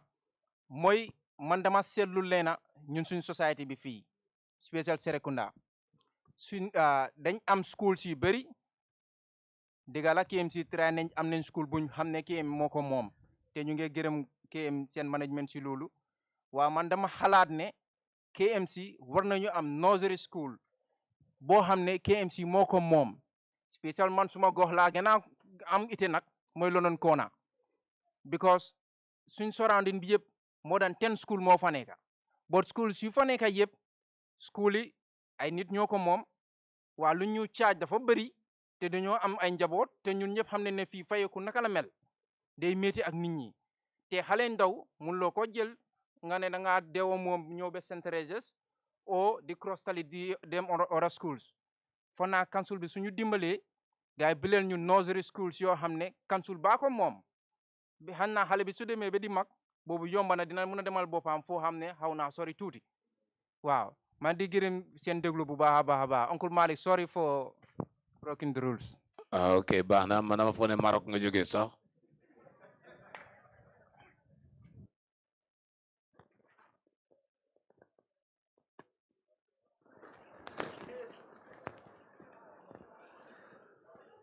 allo jërëjëf si laajte bi ba pare di la gërëm nga ne man ngaa votal kon thank you for your vote di la sant si loolu di la gërëm London Corner waaw laajte yi am nañ solo trop London tam utewut ak place yu bari KMC comme noo ko waxee 90% yoon yi musuñ koo liggéey mu nekk lu nga xam ne indi na jafe-jafe yu bari parce que yoon yooyu noonu over the last 30-40 years taw bi mi ngi yóbbu suuf yi nanka ba léegi gox yu bari nawek seen pipe yaa ngi wone fence yi ñu ngi kowe yaa ngi gis ne am na yenn néeg yi da ngaa foog ne taax lañ sax fekk yoon baa dem rek nga ne am place yi London sagement yu jógeñ faro bi ñu bari tey sooy dem seen bunti kër sax da ngaa gis ne si entrance bi gars yi ñu ngi fa fence pour bañ su flotte bi ñëwee ndox bi dugga ci am na ay step yuñ jël last 4 years mooy London yow xëy na di nga seedaane si boori faro bi bu dee divide Bakote ak London Corner mooy canal bi every year dañ fa dee yooni bulldozer wala excavator pour mu dee dredge o di gas canal bi da ngaa gis ne time yi nawet ndox bi mun a yomba with ease wante gis nañ ne last nawet ndox bi dafa am doole trop flooding bu nga xam ne affect na most of dëkk bi wante di ñëw directly sa question yi fi yoon every year dañ dee jox council yi lu tollu $200,000 yi luñ dee ooyee WDC fund da ngaa gis ne yëfi grade yi on yëfi ini xeer di fata ay pax ñoom ñu mun koo def because council bi buggut a dedicate too much resources si loolu because loolu at boo ko def beneen at su ñëwee da nga ko am pour defati ba pare loolu du permanent solution dafa mel ni plaster la rek so KMC lu ñu wax mooy ne this time dañu bugg a develop up to 23 kilometers of yoon bu yaagut bu ma gisee update bi sax egg na up to 30 kilometers yoon yooyu noonu dafa nekk every gox dañoo sampa benn wala ñaari yoon yuy mun a create diversion from traffic bi yii dafa nekk yooni godrong in London specifically yoon bu seen council bi identify mooy ci boori marché ngelaw bi yoon bu dee génna dugga Bakoteh ba pare dafa am road bridge parce que canal bi foog mu jàlla ko so yoon boobu lañ identify for London corner specifically buy jàlla dugga Bakoteh pour east traffic buy jaar Sayer Diop di dem Tipa Garage I hope li answer na sa question foofu wante councilor yi su ñëwatee nañ leen gën a dooleel seen WDC fund because ñeenay complain nañ ne $200,000 bi munta grade yeneen yoon yi ba pare def yeneen ak yeneen kon nañ consider pour seet ndax mun nañoo improve WDC fund bi dangaa gis ne ñoom grade activity ak di fatapax yi ñoom ñu mun koo def because loolu community initiative la si ñaareeli laajte bi yaa ngi doon laajte fi kindergarten ak ndax ñun mun nañoo indi ay schools council du suñ mandate pour ñu indi schools loolu ba léegi is centralized school buñ sampa government time boobu dañ leen ko laaj gaay allow ko so mun nañoo consider pour laaj leen more schools gaay su fekkee nañ ko allow pour seen ndax mun nañoo consider ndax mun nañoo indi school bu nga xam ne mun naa kiita for kindergarten wante lu gën a sustainable moo nekk nguuri Gambia bi dañu war a seet ne council moo mun a def yeneen to the satisfaction of community bi parce que ñun ñoo gën a jegeñ nit ñi tey official booy elect ku nga xam ne moo gën a jegeñ nit ñi mooy councilor bi kon kooku moo gën a xam seen problème ak seen xalaat so nguur gi war nañoo mun a indi système bu nga xam ne dañoo change luwaay yi pour allow council si ñu mun a establish schools wante duñ mun a am foofu rek foog gaay ñu provide resources wala xaalis buy mun a tabax school yooyu noonu because council tey fu ñoo faraatoo dafa tuuti trop naamoo yu ñoo am mënuñoo def liggéey yu nga xam ne school na ko laajte kon nguur gi war nañoo nangu comme yeneen dëkk yi gaay di fay subvention mooy lan si loi bi nguur gi dafa war a fay council bu nekk 25% of suñ development fund kon loolu su doon ñëw mun na ñëw ubbi certain projects so comme schools kindergartens etc so su fekkee ne loolu door na di ñëw mun na ñëw am these considerations wante ba léegi ñi ngay wax ne bunta muy Ministry of Basic and Secondary Education war nañoo mun a seet quality of education bu am si dëkk bi parce que time bi fu ñoo wax nii school yu bari KMC suñ average classroom size egga na 60 xale si benn classe yeneen 70 xale si benn classe loolu benn xale mënut a jàng si condition boobu ak situation boobu school yu bari tey soo fa demee amuñ toilette yuy dox ñeneen ñi amuñ corget yu correct sax su nawetee school bi yëpp dafa seena so bunta bu ñu ooyee Ministry of Basic and Secondary Education nguur gi war naa seetaat seen budget set standards yu gaay war a set parce que xale bi tey su jàngut wala mu am skill set bi pour mu nekk mag buy am njëriñ ëllëg dafa jafe so loolu mooy suma tontu si question boobu. jërëjëf Lord Mayor su ko defee ñu jëlaat beneen ci kaw ñu door a wàcc si yow amoon nga chance waxoon nga maa ngi laa bàyyi xel ci kanam tuuti rek dina delluwaat ci yow kale na la ci kaw du ki jóge ko Morocco de keneen ki okay, that's good, thanks. Okay, you're talking, don't worry, it's coming inshallah. Yes. Assalamu alaikum. maa ngi nuyu mbooloo mi yéen ñëpp si seen teewaay suma mag la den toog ni si Facebook bi ñu gis ko den ñu ñëw fii nii because li opportunity la man ne yaaga naa nekk fii nii waaye musuma gis li nii action Mayor dafa ñëw ne pour tey ñun ñu laaj ko question moom mu tontu ñu lii kenn musut koo def waaye fu may dooree tamit soo gisee tam mu def ni xam na ne benn xel du xel te moom kenn le mënut a yóbbu KM region bi nii dafa ñëw pour ñun ñu dooleel ko si ñun suñ xel amul xale amul mag def na first edition bi so bii moo nekk second one bi waaw waaye so question ban laa am pour laajte fu mu nekk nii moo nekk right now fii nii moom wax yi bari nañ waaw ok dafa war a defar nii dafa war a defar nii comme ñu ngi wax si yëfi route si moom si boppam moom tey sum ñu ne mun naa provide KM region bi fii yëpp route su demee ñun sax suñ demee dañoo toog neen ey ndax Mayor lu wax na loolu lu am la dinañ am skeptical mind waaye comme luñ lay wax ñun tamit ko yaa ngi wax like suma broda mu ngi la doon wax ne yëfi school bi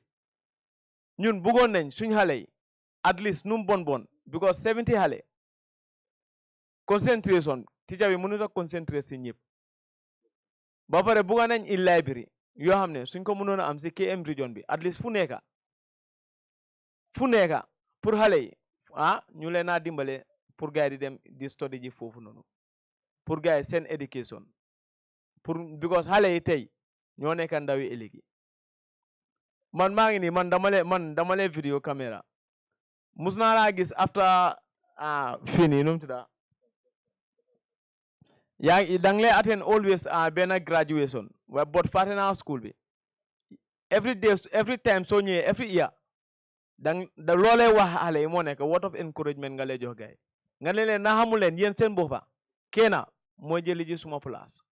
mbete kenn xamul na future leader bi filam nekk amoon na benn time nu mu tudda Njaay marketing manager bi dem naa si moom xëj na dina ma xàmmee fu mu nekk nii dama dox because dama la xool every day taxi naka la ñooy lii taxi ñooy kole si lan la bu ma demee wax na ma taxi si luñ ko lee dugal ba pare mi ne ma nu mu tudda Fajikunda I don't know yow sa boppa yéen a ngi fa war a génne nu mu tudda yéen a ngi fa war a sampa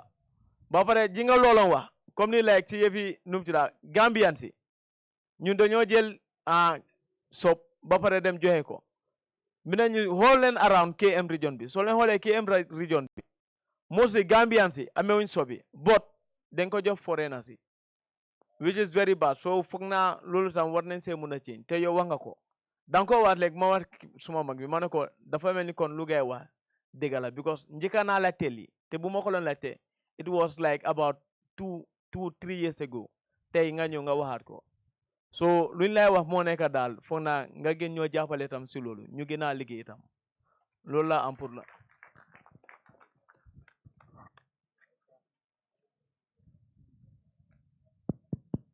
waaw ñu bàyyi narration bu gudda bi ñu just be specific ci question si léeboon lippeen bi dafa gudda dafa gën a taxafee gën a gudda ñu bari mën a wax Lord Mayor xam naa toppa nga trail waa ji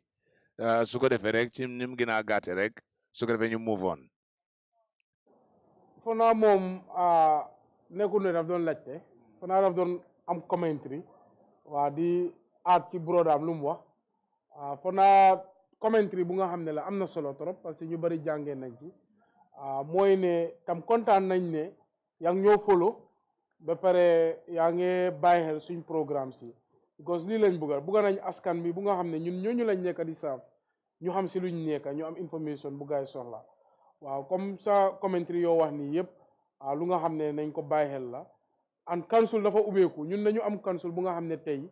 dafa transparent ba pare dafa ubbeeku kontaan naa ne mun ngaa dox si office yi Modou Ndiaye market manager nga am ay laajte mu leeral and equally suma office soo munee ñëw suma office anytime wala any councilor nga laaj ko nga am leeral loolu lu am solo la councilor itam dañu am ñu ñoo liggéeyal tudda Ward Development Committee boobu alkali yang fa women leader yang fa youth leader yang fa community representatives so ñooñu ku fa bugg a bokka ku fa bugg a yóbbu sa xalaat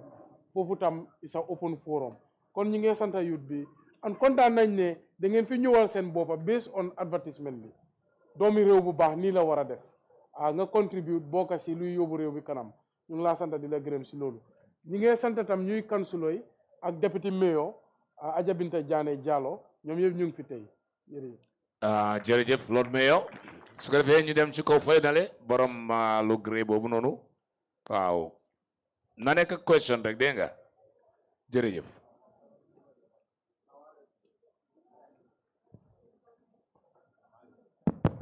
asalaamaaleykum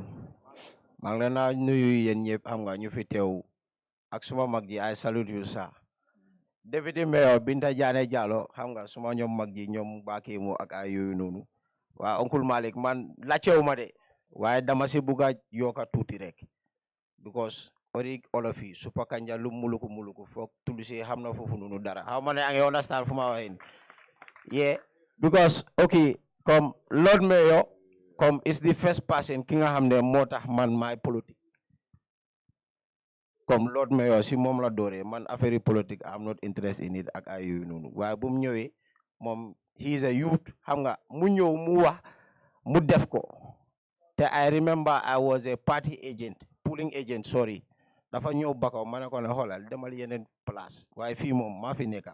diin doon diil kañ so comme xam nga maa ngi koo jaajëfal xam nga di ko wax ne daal xam nga rek comme ba léegi comme noonu la ñun comme ñu ngi fa ñu ngi grind ñu ngi def suñ ting ak ay yooyu noonu waaye comme man one vote ak suma gaay yëpp yow yaa ma gën a xam naka la oncle Malick ba pare maa ngi si bëgg a yokkalu ndaw rek xam nga kii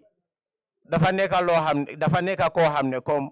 moo ñu pare pour jàppale pare na pour change KM te it's not comme nekkul rek kii dafa xam yoon dafa jaar si yoon man I met him personal I'm a businessman man ñëwkat la du bu ndaw de ku mag sax yaa ngi understand waaye di fag ne dama ñëw xelal na ma won na ma yoon xam nga mu ngi maa woon ne comme lii moo la mun a gaar ak ay yooyu noonu ba pare maa ngi jaajëfal suma gaay yi fii nii yëpp xam nga Lord Mayor lu mu wax dëgg la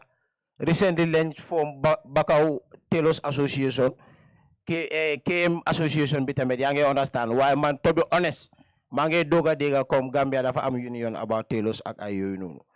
yaa ngi understand comme to be honest te man dama dee laajte ay inquire ak ay yooyu noonu waaye comme man I can assure them ne comme Mayor mu ngi ñu gëstu te pare na pour ñu xam nga rek jërë ngeen jëf waay. waaw jërëjëf ñu jël la yow borom chat boobu noonu waaw jërëjëf. waaw asalaamaaleykum wa rahmatullah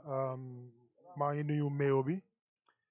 di nuyu mbooloo bi yëpp man maa ngi tudd Nuha Jabi di jóge Gambia Transport Union di jaajëfal Mayor bi bu baax a baax ñu ngi ko jaajëfal man maay chairman of KMC si wàllu transport ñu ngi ko nuyu bu baax a baax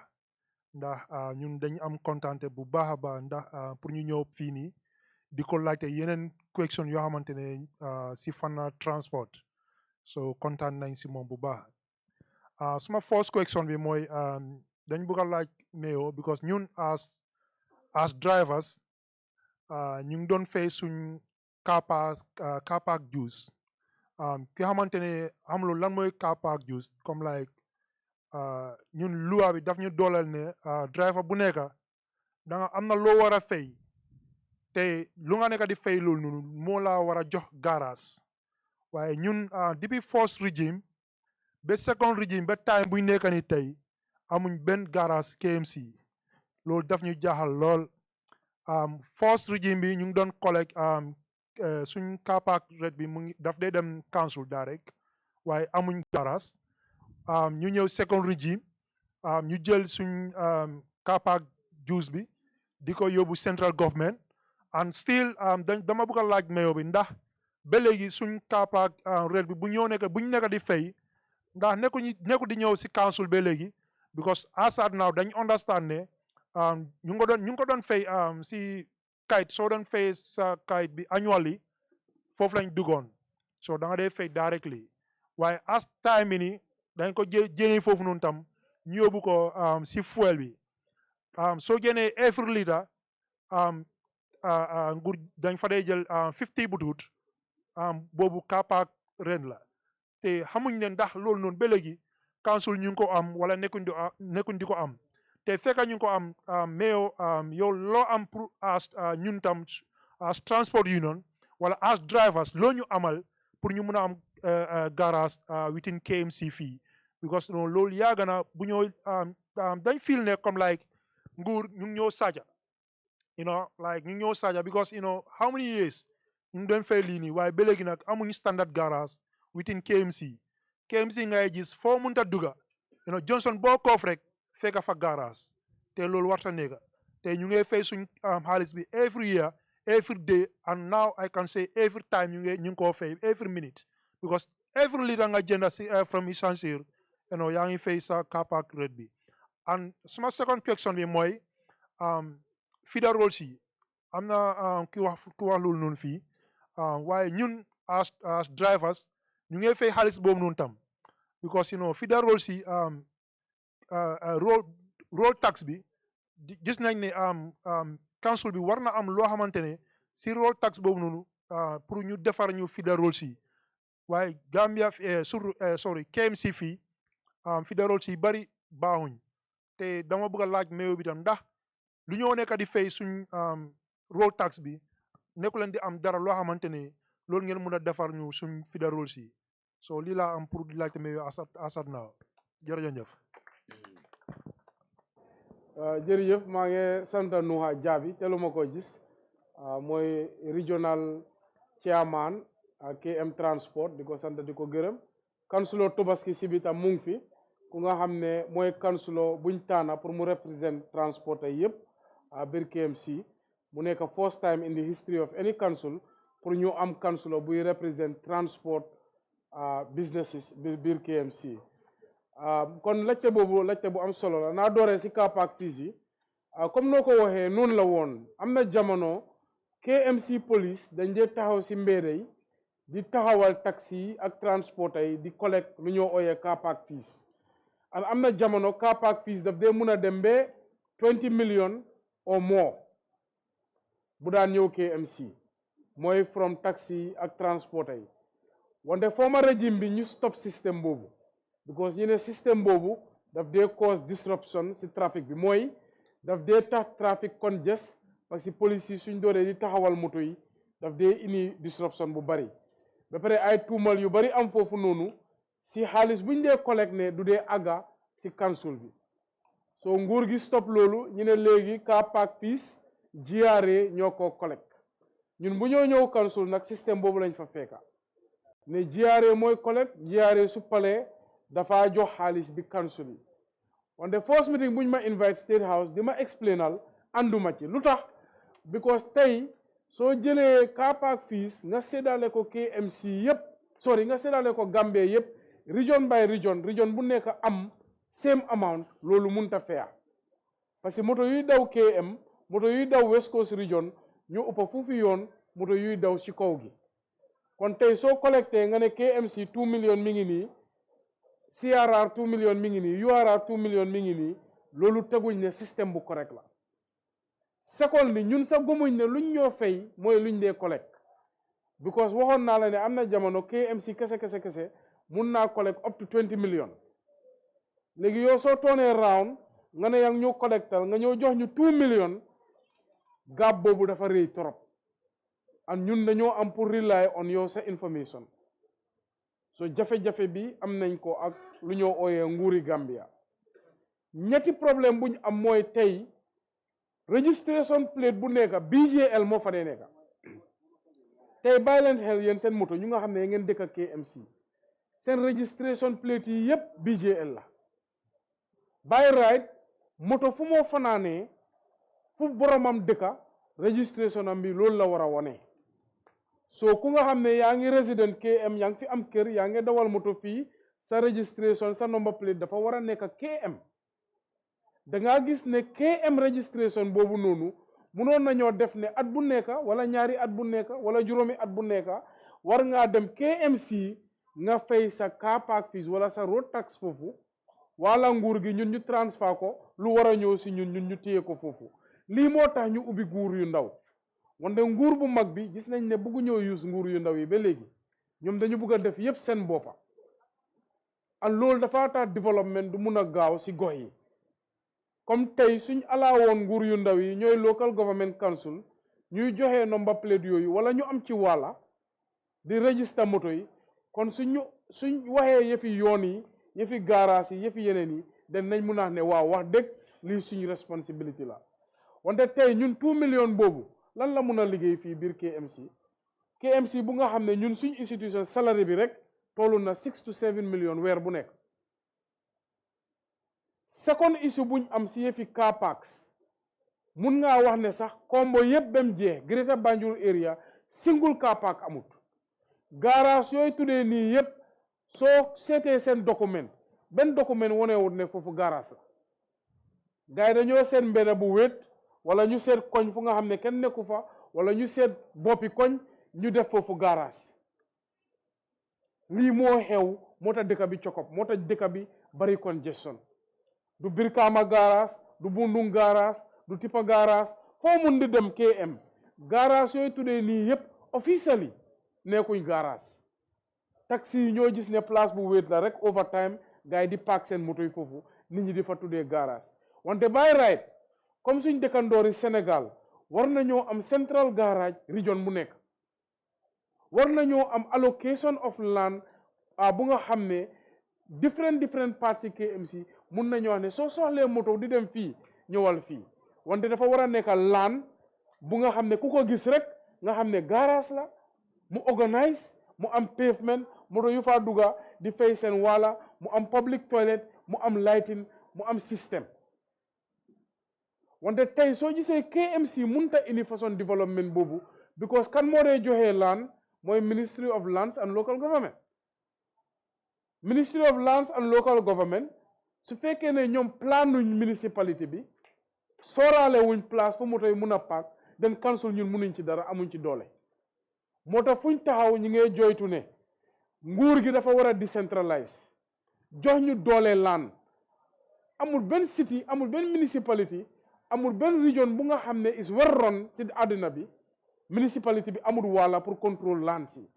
parce que tey man suma plan KM for the next 20 years 30 years foog ma sooraale car parks foog ma sooraale marché school yi fan lañ war a nekk foog ñu mun a am doole pour joxe building permit pour wax ne mun ngaa sampa fii mun loo sampa fii sooy sampa fii tamit war ngaa mun a am underground parking wala nga defar sa kanam mu am parking lot war nañoo mun a am ability tam pour zone mooy ne mun nañoo wax ne côté bii jaaykat façon fii mun na fii nekk jaaykat façon bii mun naa nekk fii benn jaaykat waru fii nekk côté bale building bi war naa nekk 3 floor building bi warut a ëpp 3 floor lii yëpp si city planning la bokka wante kuy nguur gu mag bi ñi ngi téye doole yi yëpp wante ñoom nekkuñ di implement ñi ngi toog si doole bi wante nekkuñ di jël seen taxawaay soo bés bu nekk Gambia dëkk baa ngay gën a disorganize mi ngay gën a cokop because dëkk bi planuñ ko comme tubaab bi luñ dee wax when you fail to plan you plan to fail soo ñaaka plan bi mi ngi tax Gambia tey pour ñu dëkk sax dafa métti ku nekk mi ngay jaay fu ko ne di def fu ko ne di paak fu ko ne di sampa fu ko ne soo gisee flooding sax yëfi nawet bi day gën a métti parce que nit ñu nekk di sampa si foro yi alkaali di leen jox land physical planning di ko approve am na jamono I think balaa Tobaski nekk transport council Mohamed Dramé moo fa nekkoon dañu defar plan bu nga xam ne OIC ànd nañ ci Ministry of Roads Ministry of Transport ànd nañ ci mooy Ministry of Works ñu toog ne dañoo defar plan bu nga xam ne mécanique shops yi si biir community bi yépp lañ bugg a paak jox leen laan fu gars yi mun a def seen business côté boobu ñu oyee ko Car City ñu identify ñetti place Abuko Kamalo yooni Banjul bi ak Kootu ne dañu bugg a Ministry of Lands ñu jox ñu laan yi pour ñu mun a organise mécanique yi jaaykati second hand moto yi ñëpp ñu mun a nekk benn place da ngaa gis ne duñ nekk si dëkkuwaay yi duñ nekk si community yi di block community bi bu yoonee document boobu ma ngi laa wax ne OIC bokk nañ si meeting bi Ministry of Works bokk nañ si meeting bi bu yoonee document bi Ministry of Lands gars yi tëna ci ñu disapprove ko kon tey ñun as mayors and local leaders nit ñaa ngi yaakaar ne mayor war naa mun a joxe kapaak mayor war naa mun a defar développement bi wante suñ amul doole yi naka lañ ko defee soo jafe-jafe développe Gambia fii la dooree mooy ne council yuñ taxawal soo gisee ñu dee taxawal council pour jàppale nguur gi la nguur gi ñuy président ak ministre yi mënuñoo toog ci kaw fal foofu xam lan la transport yi di sofa an Gambia war nañoo àgga place bu nga xam ne waruñoo xaar ba jafe-jafe am transport yi di auto strike balaa ñu mun leen a engage moo tax council yi nekk foofu pour bés bu nekk yow tey noo mun a duggee suma office mun loo koo duggee office yi président because ñun open door la ñun ñu ngi si grassroots bi soo lii mooy jafe-jafe yuñ am si yëfi transport bi wante moo tax seen union bi ak seen association bi da ngeen am political structure bu nga xam ne tey yéen sa war ngeen a mun a oote ne na parlement change loi bi jox doole council yi pour council yi mun a indi car park development bi ak yeneen city planning yu ñu soxla waaw di laa jërëjëf. Jërëjëf Mayor su ko defee ñu oo Kémo mu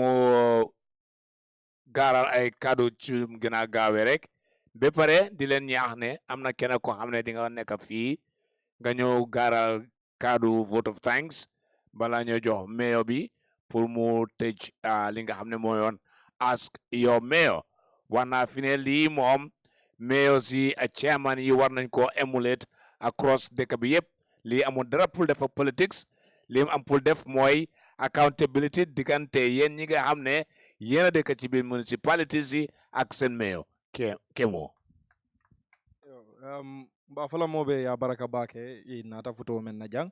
hanu kabi wato banta barimbe chance fanandila mo kilin na janni me janni vote of thanks bina na keda ko mo bije me manika kawoto me question o soto ila fe me nyinin kala nsa chance di yalla mbuka jero keno kato lampol so yo oto jumala jokolon fo joko itam councilor di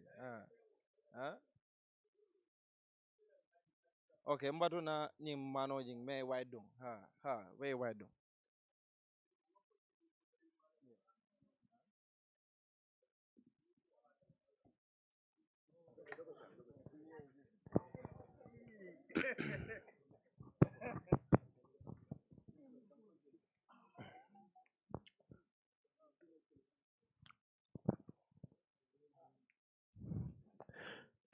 Greetings to you all. My name is former honorable member of the Children's National Assembly. My name is Alaji Sise, a member of the Deaf Association. Yeah.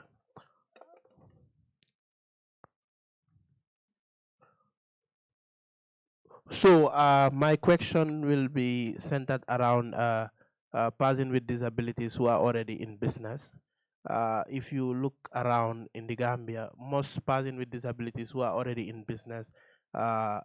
mostly find it very difficult to gain profit when they are doing business because number one, the taxes are expensive, and the way they charge taxes is equal with the way they charge able-bodied people. So maybe if at all priorities are given to persons with disabilities, that can help them to earn profit when doing business. But if the tax charge on people who are not disabled is the same, so they find it very difficult to earn profit. Thank you.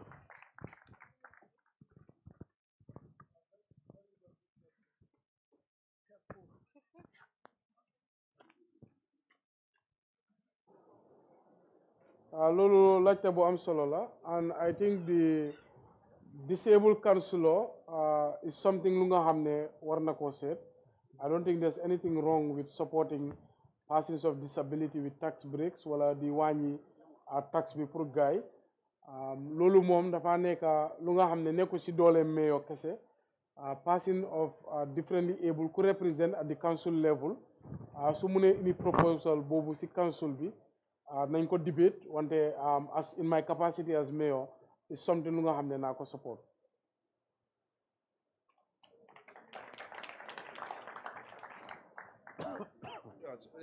On that note, mbalbe konto na mbalja ila mbafla ala baraka. Barja nimbita fana mbe na mokili sot la jambe na vote of thanks on behalf of Melby Jambi. Katun kontole men fo ntol mu service delivery molleti. Allah na mol ka walleta ka murundal kan ka doko ke. Wato fana natan jam fale katun wato le dinna jang. So mbatala wala doron ka chance dinna kebala atena na vote of thanks. Thank you very much. Assalamu alaikum wa rahmatullahi wa barakatuh.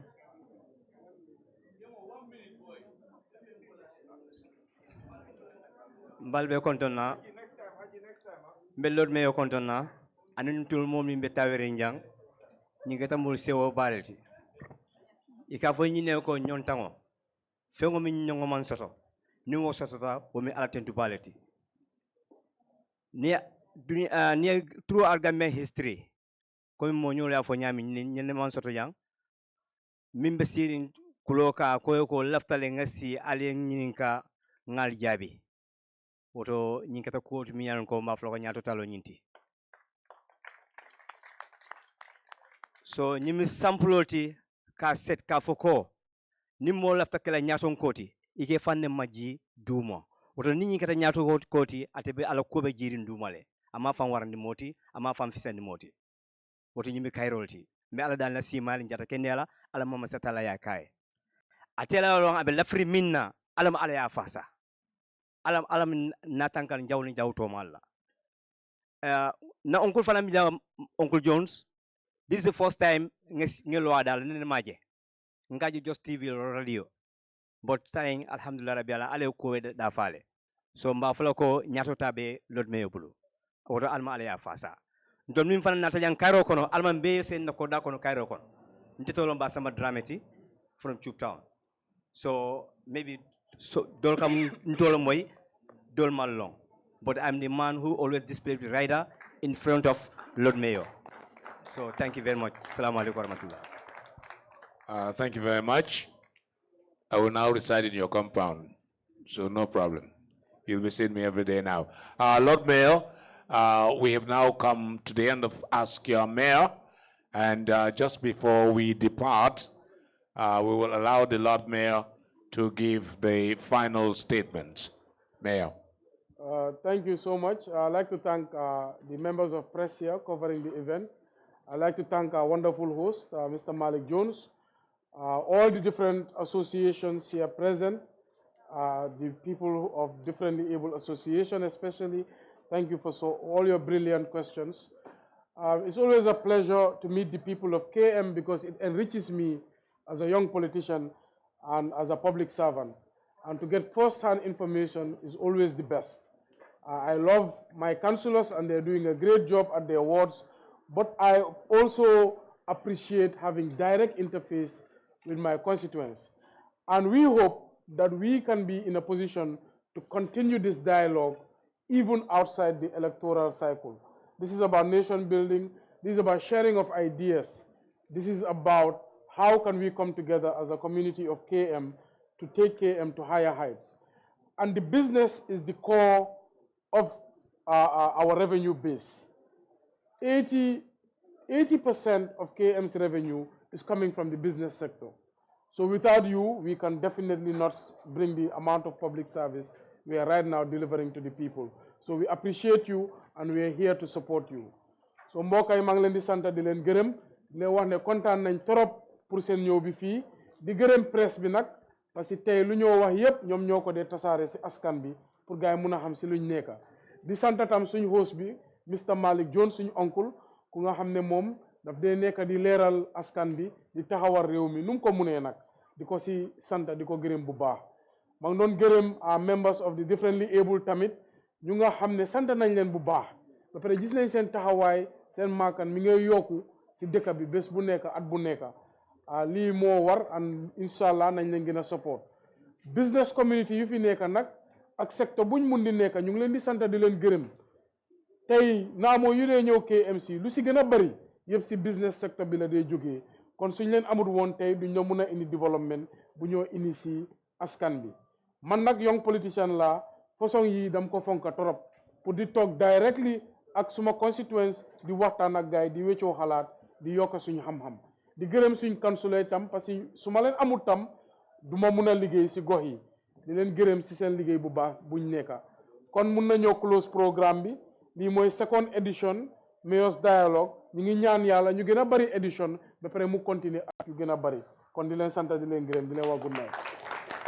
ñu ne ba tey képp koo xam ne bëgg nga nataaloo Mayor rek am nañ place boo xam ne ñu ngi leen ko jagleel pour ngeen nataaloo moom jërë leen jëf ngeen fanaan jaama ba ci beneen jamono jërë leen jëf.